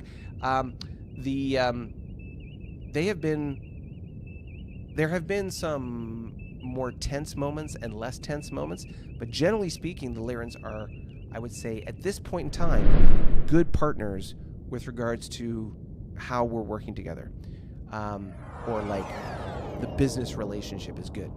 So what does that mean? That means my analysis would be that the Lyran faction, if you get on their bad side, they will wreck you. If you stay on their good side, they'll be good partners. So very interesting to see sort of how this is evolving with the Lyrans, because up until, shall we say, the initiation of conflict between the Borak and the Lyrans weren't necessarily on their own a particularly potent fighting force. They had decent enough ships, but they weren't exponentially better. And the composition of their fleet was varied enough that at the time when the Borak first met with them, the Borak had a bit of an advantage. That has substantially shifted at this point, and I would argue that based on just the M ships that they have available and have currently built, watch the Lyrans, because based on the characteristics that we've described, the Lyrans, so look at the big picture, the Lyrans are contained at this point. They are, the border with the Klingons is robust and is going to keep them quite contained. The border with the Borak, obviously they're encroaching on that. There are agreements in place that are going to allow them to expand in that direction, but only to a certain point because of the other factions involved. And they can't go north because, of course, there's the Carnivon, Klingons, and so on. So what does that mean? That means they're going to go south. That's my guess. So if they're going to go south, who are they going to encounter? They're going to encounter the Feds, and they're going to encounter the Kzinti, and both of those factions, I mean, the Kzinti are at MTech 2, so that's good. The Feds aren't, and the Feds have a really crappy fleet at the moment. And with an M fleet like that, just this M fleet alone, the foremost fleet could move south and wreck Federation territory right now if they wanted to. And there is nothing the Feds could do to stop them. They have an open way to get in there. The Lyrans have YDKs and bases in that area. Honestly, if the Lyrans were so inclined, they can flex their M-Tech at this point to great effect. I think they're going to be a faction to watch out for, because I don't expect that the ambitions of the Lyran player are going to keep them in their pocket right now for any prolonged period of time. At some point, they're going to break out, and they're going to want to, throw some fisticuffs, I'm imagining. Test their mettle, you might say. All right, what do you got? Burn says, okay, thanks, Remans as separate from Romulans. That's cool. Yeah, totally. And they're good, too. Like, they're a good faction. Like, from the ships and their capabilities, and they've got maulers, so they're awesome. Bill Smith, we do have Juggernauts and Andros as bad guys. Well, bad guys in the sense of they're played by the GM at this point. No one gets to play the Andros or the Juggernauts at this point, mostly because those factions aren't flushed out in the W and Y eras. They've only got GW ships, really, so that's why. Any space monsters appearing to add to the mayhem? Yes is the answer. In fact, earlier in this game, the Borak encountered space sharks. That's just the monster we encountered. And that caused a big kerfuffle and a change in tactic early in the very first sort of turns of the game. It was a substantive change for the Borak. There have been other monsters that have popped up. Certainly there's more, like we were showing just a moment ago.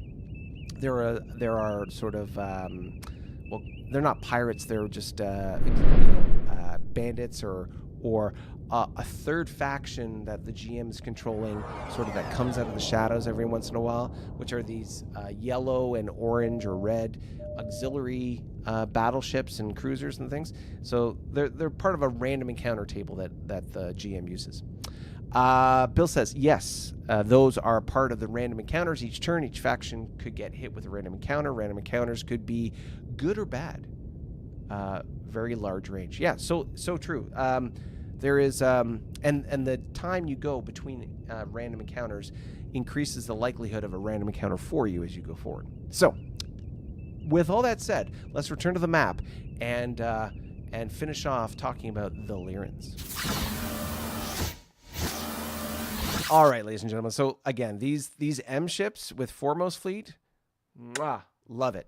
I'm really excited to see, trepidatious a little bit, excited to see what the Lyrans are going to do, because those ships, like that 9-8 command cruiser, I'm looking forward to seeing what he does with those. And if you can, like if I have a recommendation for the Lyran player, if it's an option, convert your CAs to CCMs. Those command cruisers have 2 more attack factor with the same defense. If you can upgrade them, because those are awesome ships. And if you can build command cruisers, like just pump those babies out as much as you can. There's a limit on how many you can make per turn, but if you can, like I say, pump those out as much as you can. Obviously, the light cruisers are good too. Your destroyers are excellent. Those frigates, like, what's the stats on the frigates? They are 9 12s, so they're 3 4s. 3 4s, 4 5s, 5 6s. Man, you got a good range of ships. Like, the Lyrans are good right now. Ooh, M-Era is treating them very nice. Okay, so that is that fleet. Let's go back. We're back into this little pocket here. Oh, this is interesting. Huh. So there's a cruiser on this Romulan homeworld. I think they're trying to improve the attitudes of the Romulans, who hate them, by the way. We'll see how that changes. Incidentally, minor fleets for the Romulans. Oh my God, that's such a big thing. What is this? This is... Stop. Home Fleet and First Legion. So the Romulan Empire, which is this guy right here. So he's got a Vulture, a Kingbird. These are all wire ships. Warbirds, 2 Maulers, 10 destroyers, 9 frigates, and a tug. And then in the hex adjacent to it, a Kingbird, 2 Warbirds, another Falcon, 3 destroyers, that's the Hawks, 6 frigates, and a convoy. Like, and of course they've got bases. They've got 4 ground bases and a YBS, and then on the other one they've got 8 ground bases and a YDK. They're not easy targets, these minor factions right here. So it'll be interesting to see how that sort of evolves going forward. But we've got Black Claw Fleet here, which is the Lyran Black. Oh, finding these fleets is always... There's Black Stripe, Black Claw. There we are. My nose is really itchy for some reason. Heavy Dreadnought, 6-8, light cruiser, and 5 frigates. So nothing too crazy there. The big fleet is right here, ladies and gentlemen. That's right. Lyran Home Fleet. Ooh, baby. Come here. Lyran Home Fleet. Oh my God, 15 light cruisers. Now, granted, these are light cruisers, are more like their frigates, because the 3-4 is the current M-era frigate for the Lyrans, and this is a 3-5. So their light cruiser is almost like their M-era frigate as far as strength. Then they've got 7 destroyers, 16 frigates, Jesus, 3 cruisers, 3 command cruisers, and a heavy dreadnought. Wow. This is just a big fleet. It's sick. It's sick. It's robust, shall we say? Robust. Yep. Yeah, the Lyrans are doing really well. I think they had a rough start. I think there was some challenges in how they got started, but and certainly by the metrics that you want to measure them by, economically they have as much as they need. Militarily, they are growing fast and strong. Like I say, watch out for the Lyrans. They're going to do something significant in this game real soon, and watch out for it. Let's talk about our friends, the Kzinti, just down south of them. So the Kzinti, for example, as we just peruse around, we have a bunch of exploration that's happening. If we take away the ships real quick, we'll see what bases they're building. There's a YBS on the border with the Tholians that they've got under construction, a base over in the western north part of their territory here. Lots of YDKs, as you can see here, as a cluster. I think the Kzinti are definitely following the sort of the methodology about building robust base and infrastructure. It'll really help them with their ability to fend off perhaps a Lyran and or Klingon attack. If the Lyrans and the Klingons combine to coordinate against the Kzinti, that could be extremely problematic. Now, that said, somewhere around here, there is a fleet.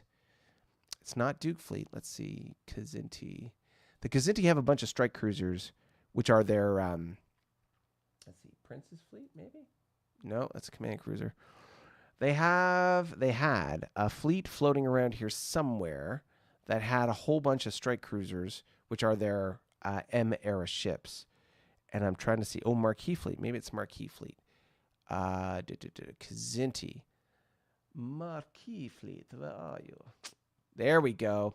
So you can see we have a total of 6 strike cruisers. Now, I'm sure they'll get better cruisers as time goes on here, but the strike cruiser is their early M-era ship. And you can see it's a 5-7, 5 attack, 7 defense, which in the grand scheme of things sucks. But as a Borak player, welcome to my world. The strike cruiser is not in itself a fantastic ship. It's an early M-era ship, 5 attack, 7 defense versus, let's say, the Federation and the Borak both have 7/8s. The Klingons have a straight 7 ship. We saw the Lyrans have a 7/8 cruiser and a 9/8 command cruiser. So we'll see what the Kzinti sort of roll out as they go forward here. But they also have some M-era frigates, which are good. They're 3/4s, very comparable to what the Lyrans have. So I have a feeling that the Kzinti are going to kind of roll into and mature over time their the breadth of their selection when it comes to good ships. I hope that they have enough options that will benefit them once they get to the point that they're interacting with the Lyrans. And again, the Lyrans are close, although they're not pushing into Kzinti space by any means. I think there is a possibility that they could tussle with the Kzinti at some point in the relatively near future. Other than that, what do we see? We've got some friendly third-party minor faction here.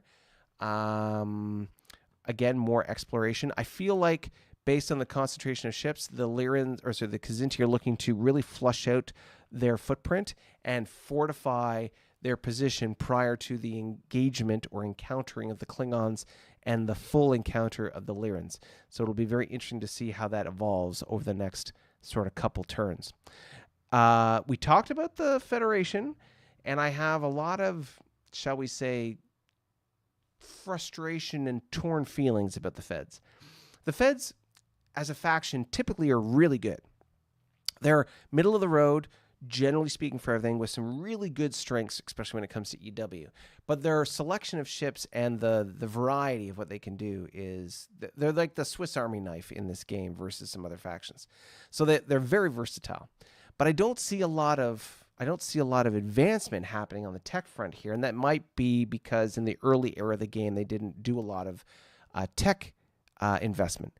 But in the area close to the Lyrans, which are, I would argue, they're getting along with the Lyrans, but they are the most potent threat the Federation face at this time in close proximity, based on their M-Tech and everything else.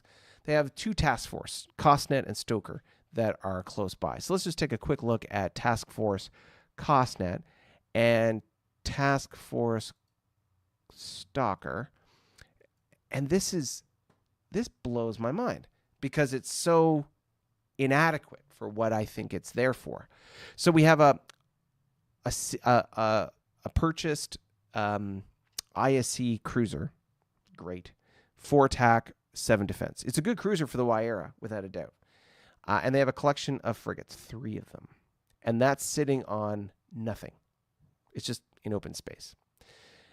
CostNet, which is sitting on a YDK, has obviously a YFF, another YFF in the fleet, so 2, and then a collection of 4 light cruisers. Now, don't get me wrong.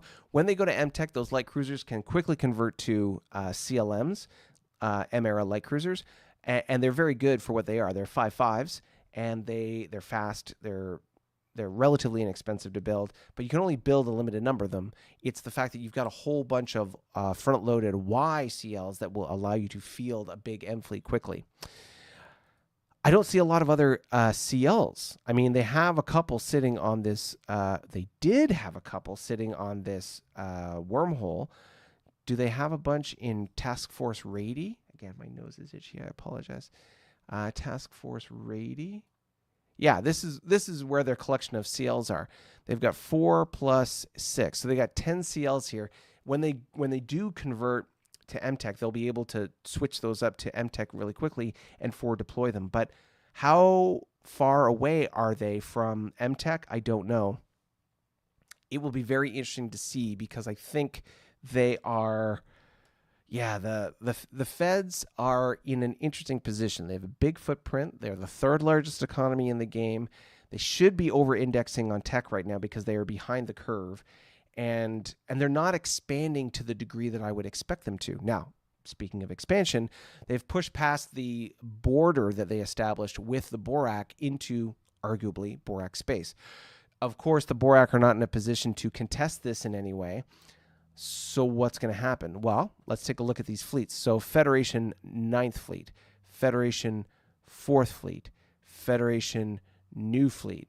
These are just the top 3 in that area. And they're all survey ships with a frigate. Then you got 10th and 5th. I bet you they're exactly the same. 10th, yep, it's a frigate escort with a survey ship. And then the last one is 10th, or that was 10th Fleet. It's 5th Fleet. Same thing. So you got a bunch of survey ships with frigates. Boom, boom, boom. So they're going to push up this way.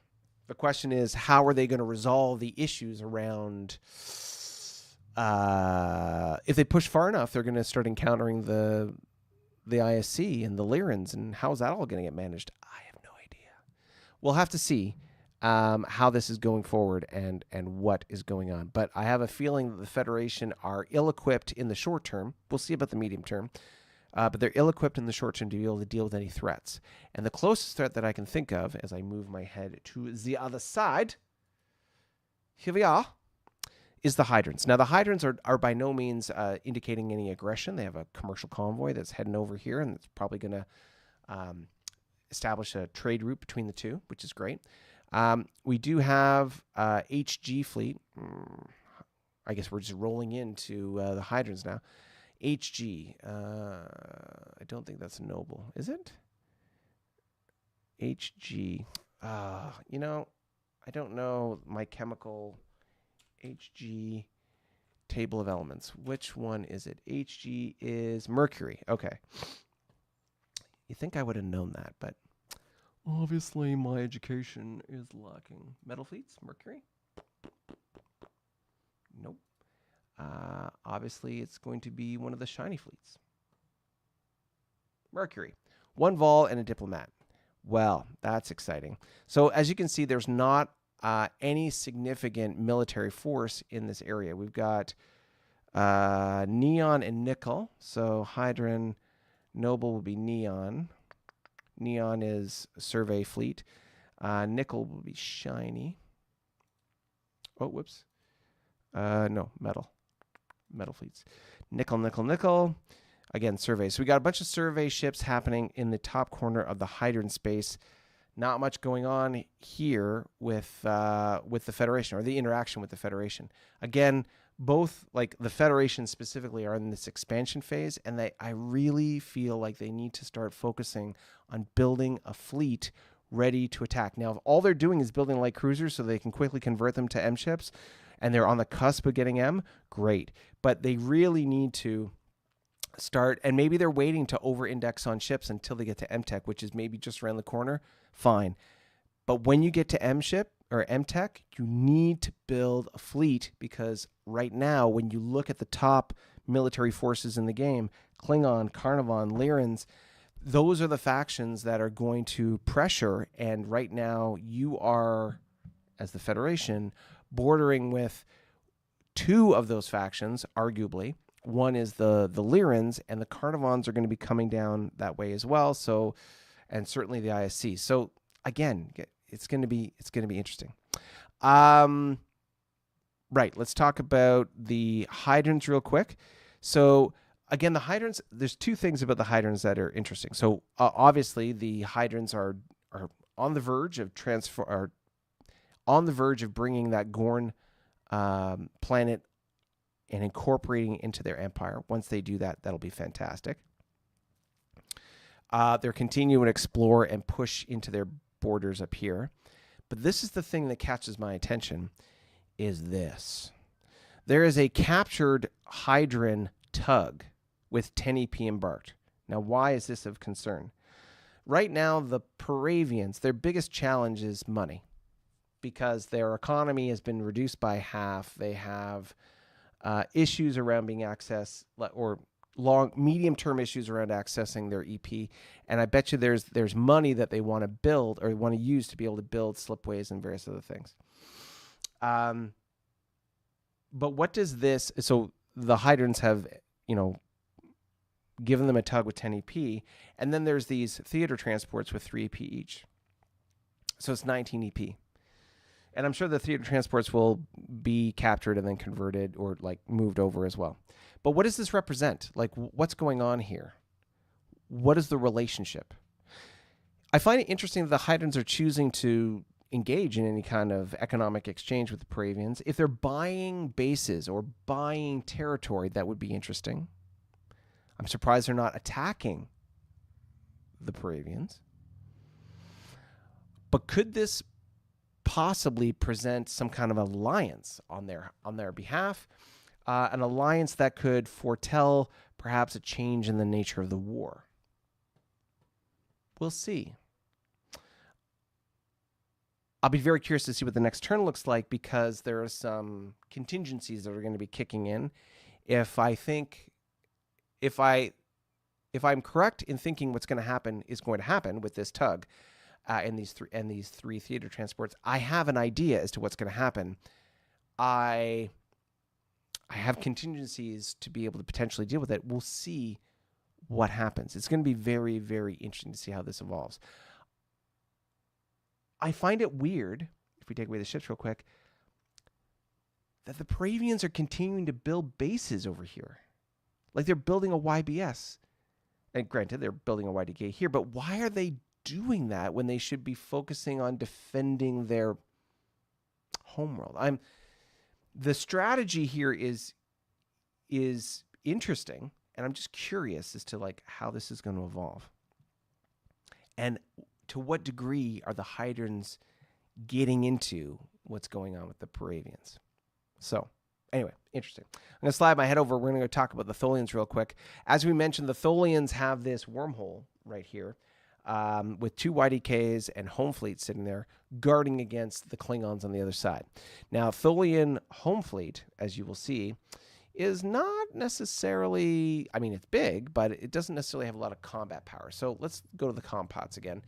So you can see there's a boat ton of ships in this fleet. Once the compot thing decides to populate, we'll see that in a second.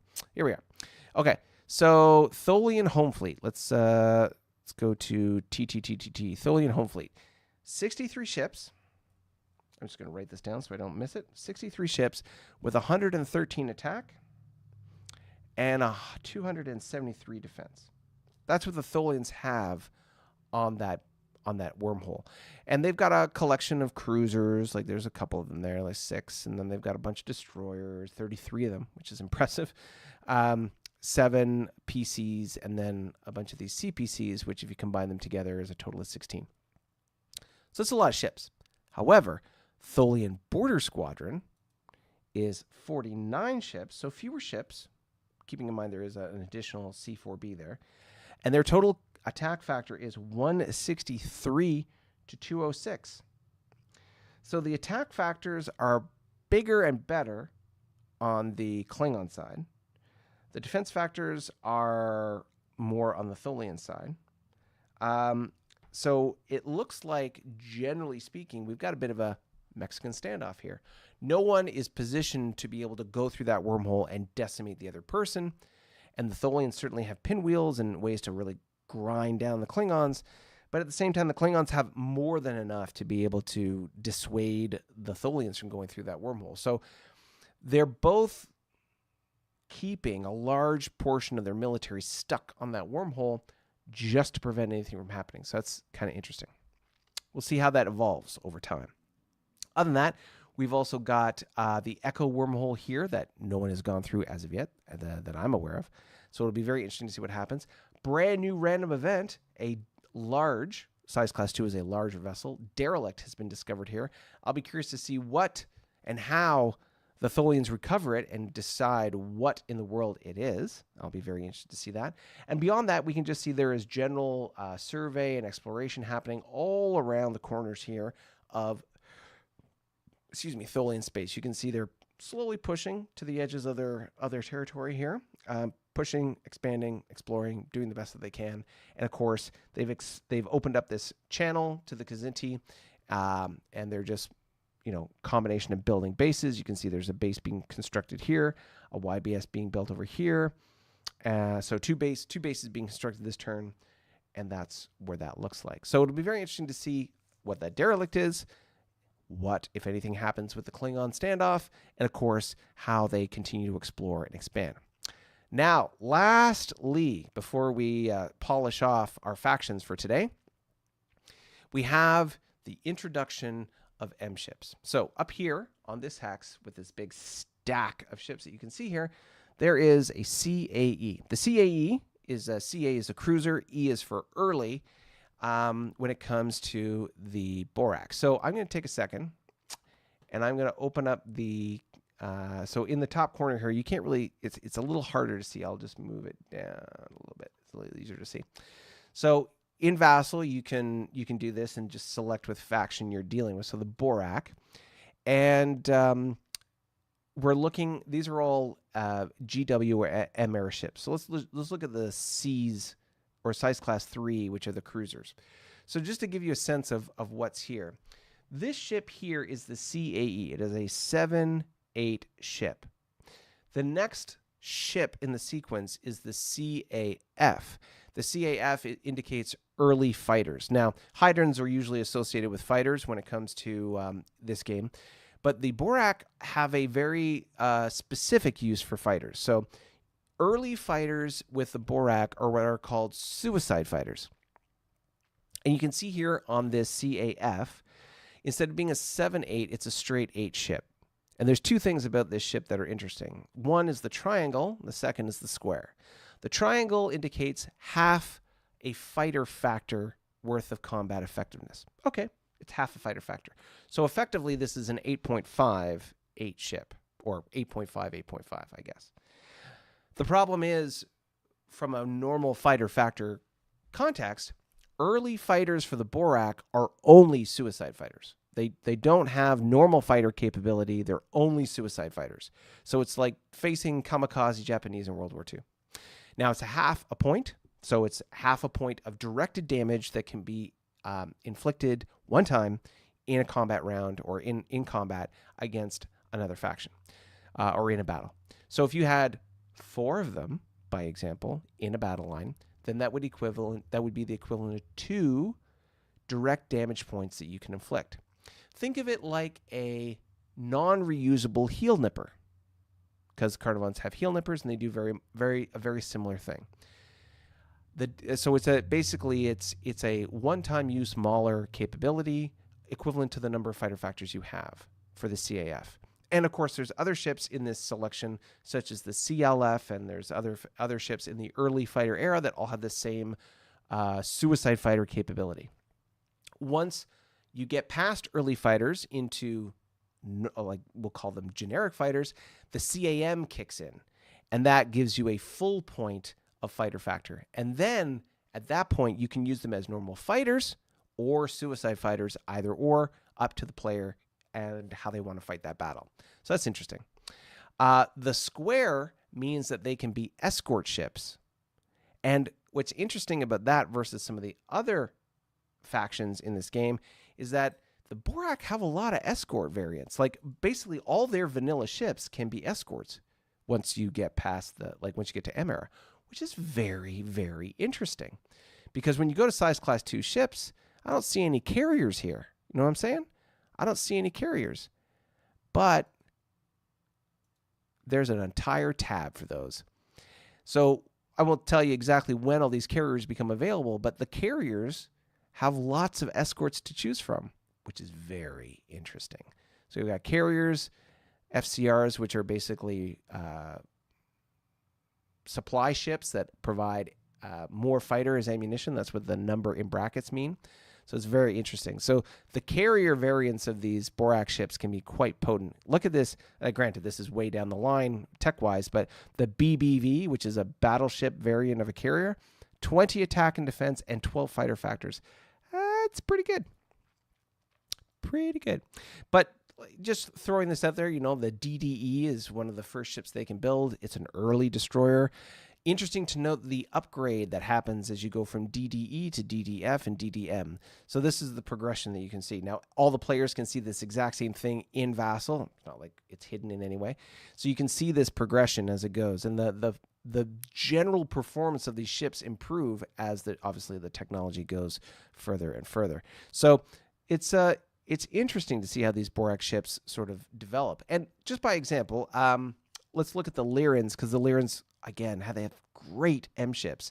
So let's just look at the Lyrans by comparison. And not that I'm trying to instigate anything. I'm just saying I admire Lyran ships and the current disposition of their fleet, so I'm going to use them as a comparison here. So look at the early. They have their own tab for M. So looking at M era ships, look at this. They got a battle cruiser that's a straight 9. Wow. CAM 7.8, CCM 9.8. They have a war cruiser variant they can have available later. All that stuff's cool. Now, what's interesting about this is that their M era ships are pretty vanilla, right? They get the good stuff right up front, but then it doesn't change. The Borak ships, you have to sort of invest in the tech and it comes later, which is very interesting. Versus, let's look at the Klingons. So the Klingons in the M era, they have the D7M. Like I was saying, that's the ship that's coming later. The D6 is what they have right now, 7 straight. The D7, which is probably I'm guessing in about 20 turns, that's going to be an 8 attack, 7 defense ship. Then you've got the D6 command cruiser, which will come later as well. That's a 7-9 ship. The D6 leader, which is one of my favorites, it's a D6, but it's an 8-9, 8 attack, 9 defense ship. It's so good. I love it. Here we can see the C4B and the B4B. There's a C6, which is an early Dreadnought variant that comes later. That's a straight-up M ship. It can move 6. It's got 10 and 12, 10 attack, 12 defense. So really, really cool how that's going to evolve. And speaking of factions, the Federation, when they go to ships, they go to the M era, they get some great ships too. Look at this: CCM 8-9, CAM 7-8. This is the CLM that they'll get, which is a straight 5. They have an old cruiser variant, which is a 7-8, which is interesting. And then they don't get a lot of variety until a little bit later, but they do have all these different categories of ships that you can buy, which is really interesting. So I mention all of that just because it is interesting to see the evolution of ships as you go in this context. So stuff to think about. When it comes to this particular battle line that you see here, or this sort of front, I don't want to telegraph what I'm doing because, you got to control information in war. But let's just point out a couple things. This is a base station, and they have a number of ships on this space station. They have a frigate. They'll repair that in a second. So they have a total of, I want to say there's 4. Why am I only seeing 3? 1, 2, 3. Yeah, there's 4 frigates, 2 cruisers on this hex. But within spitting distance are these two, and they have initiative, so they'll be able to repair these frigates and bring them forward very quickly, and they'll be able to do stuff. So these two frigates are going to get repaired and move forward, and there'll be a significant force here in the sense there'll be 6 frigates at the minimum, 2 cruisers, and they could even build some frigates up here if they wanted to and move them forward, depending on where their EP's at and all that business. What's interesting about the Paravians, they have reserve fleets, so they've invested in some technology, very obviously, but it's interesting that their reserve fleet is positioned here. So Paravian reserve fleet, reserves, there we are, boom. So this is their reserve fleet, 1 cruiser, 3 destroyers, 3 frigates. Not in itself a substantial force, but they can move 4. So what'll happen with reserve fleets is, example, it's my turn. I will move ships and I will attack various targets. Then, after my ships have arrived where they want to be, the reserve fleet will kick in and it can move where it wants to go. And it moves to a battle hex. So, typically. So, for example, this first reserve fleet with Y-era ships can go 1, 2, 3, 4 down to Paravia. 1, 2, 3, 4 could go as high as this base station here. I don't know why it would need to, but it could go all the way back to the M column for some of these bases back here. It has a lot of maneuverability and flexibility. However, the interesting and challenging thing about this entire dynamic is, again, going back to the numbers of ships. The Borak have something close to 3 times as many ships as the Paravians, which means they get to choose where they fight. They will create dilemmas for the Paravians by having the option to attack multiple locations, and the Paravians can only defend a handful of them, effectively, anyway. So the Paravians need to decide where they want to sort of hole up and have their pillars of strength and hold their position. And yeah, and based on what I'm seeing here, it looks like they've positioned first reserve to be able to go basically up or down as required. And this is the pillar of strength for this particular spot. Why? 1, 2, 3, 4. It captures all the EP that they want to capture in the north part of this area. The only way to dislodge this is to blow out a bunch of these bases, which of course is going to take forever. So from an EP perspective, the Paravians are fighting a defensive battle. They're going to be faced with a lot of dilemmas about which way to go one way or the other. And we'll just have to see how this evolves going forward. I'm going to be very interested to see what the next round of combat looks like. Of course, the Paravians have initiative, and will the Borak be able to leverage their new technology and the capabilities of their M ships to really change the scope and the scale of the battle, or the war, I should say, because as soon as the Paravians get M ships, it's going to shift the other way. The Paravian M ships are basically GW ships, straight 8 attack and defense. So they won't have a huge advantage, but they will have a slight advantage, ship to ship, that is. So we'll have to see how that works out. How many more M ships can I pump out before they start pumping out theirs? And what is that going to look like? There's so many factions or factors that come into this, and so many influencing components to how this battle is going to go. I'll be very interested to see how this gets resolved. Yeah, it's going to be fun. Just as a sort of a note here, we've got Vulture Fleet and 3, 4, 5, 6, 7 frigates, plus a tug, plus Vulture Fleet. So let's look. Paravian Vulture Fleet. So we've got 3 cruisers and a tug. So that's 4 cruisers. And then we've got 6 frigates plus, what was it, 7? 3, 4, 5, 6, 7. So 7 plus 6 gives us 13 frigates, 4 cruisers, and of course they'll build a whole bunch this turn as well. It'll be very interesting to see how this looks going forward. Okay, let's run back to our chat real quick and see what it is you have to say. All right, Smitty is... okay, what do we got here? Okay. So Bill Smith was saying shiny metal, talking about trying to figure out what the fleets were. Maybe Hydrans like Paravians more. Maybe the Hydrans like the Paravians more than the warlike and avaricious Borak, says the guy who's okay. All right, sure. bands. Bands? Bands. I'm not sure what bands is. B-A-N-Z. No FCRs yet. Excuse me. Tech keyholes. Excuse me. To get awesome carriers. Feds, DDM, and Scout are quite good as well. True. Plus, are not tied to bases for fighting. So I think what Bill's mentioning there is the Scouts, when you have Scouts, there's one element about Scouts that we enjoy when it comes to bases. So whenever you have a ship or a unit, a counter with that diamond on it, there's two different diamonds. One is the sort of the same color diamond, which is the Scout functions, and then the other one is a survey.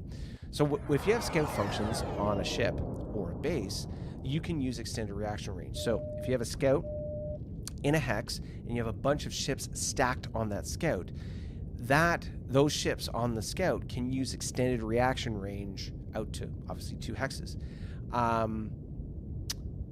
just like as if you were at a base. So Scouts have the same functionality for extended reaction as bases do.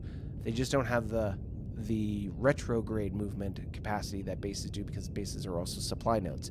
So there's a really interesting capability that you could incorporate once you get some Scouts in there that could be really, really good. Paravians aren't tied to standard supply motherships.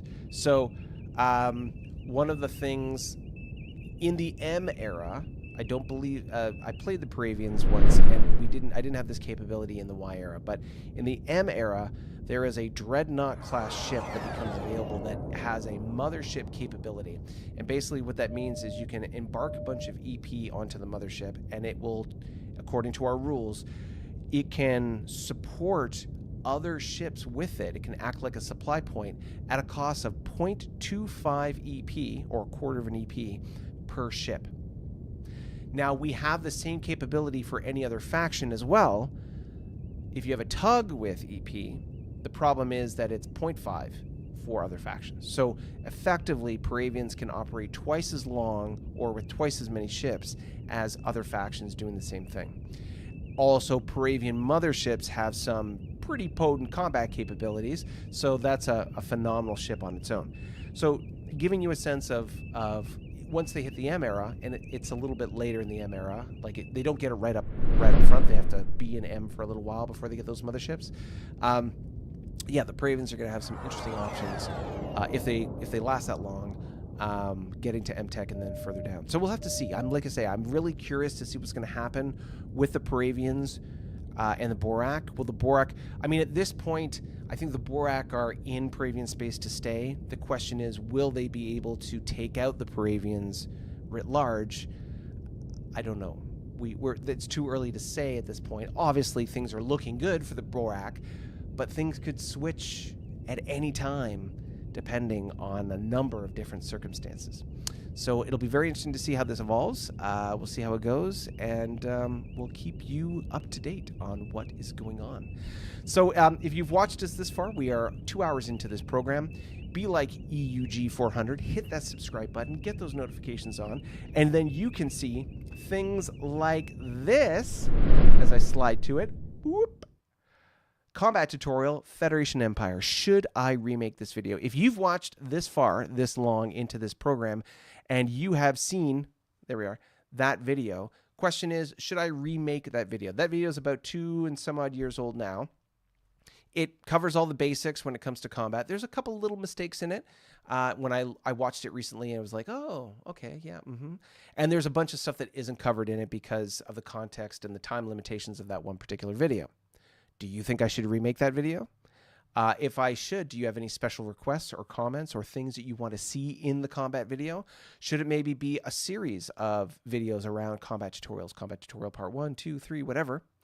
And we can talk about all the different components of EW, ground assault, different components of carrier warfare, since we're getting on the cusp of carriers, and various other things. So should we talk about that? Is that something you'd like to see? How do you want me to break it down? And so on and so forth. You let me know what you think, and we shall see what I end up creating. It could be very interesting. All right. With that said, if you have sliding back to our chat. If you have taken this long to stay with us, thank you so much for watching 2 hours worth of this interesting storytelling. Hit the subscribe button. Don't be shy. And of course, tell 2 friends about what you see going on here. If they like Star Trek, turn-based strategy, all things sci-fi, then this just might be the channel for you. So hit that subscribe button. And if you are already a subscriber and you want just that much more, you can head over to coffee.com/newworlds and join us over at the Discord channel, partake in our banter back and forth, the witty repartee, and of course, you'll be first up when we start our next game, and you can partake in the wargaming that happens here so wonderfully. All right, with that said, thank you so much for taking the time joining us here today. I will see you all next week. Oh, I should say about this this little thing.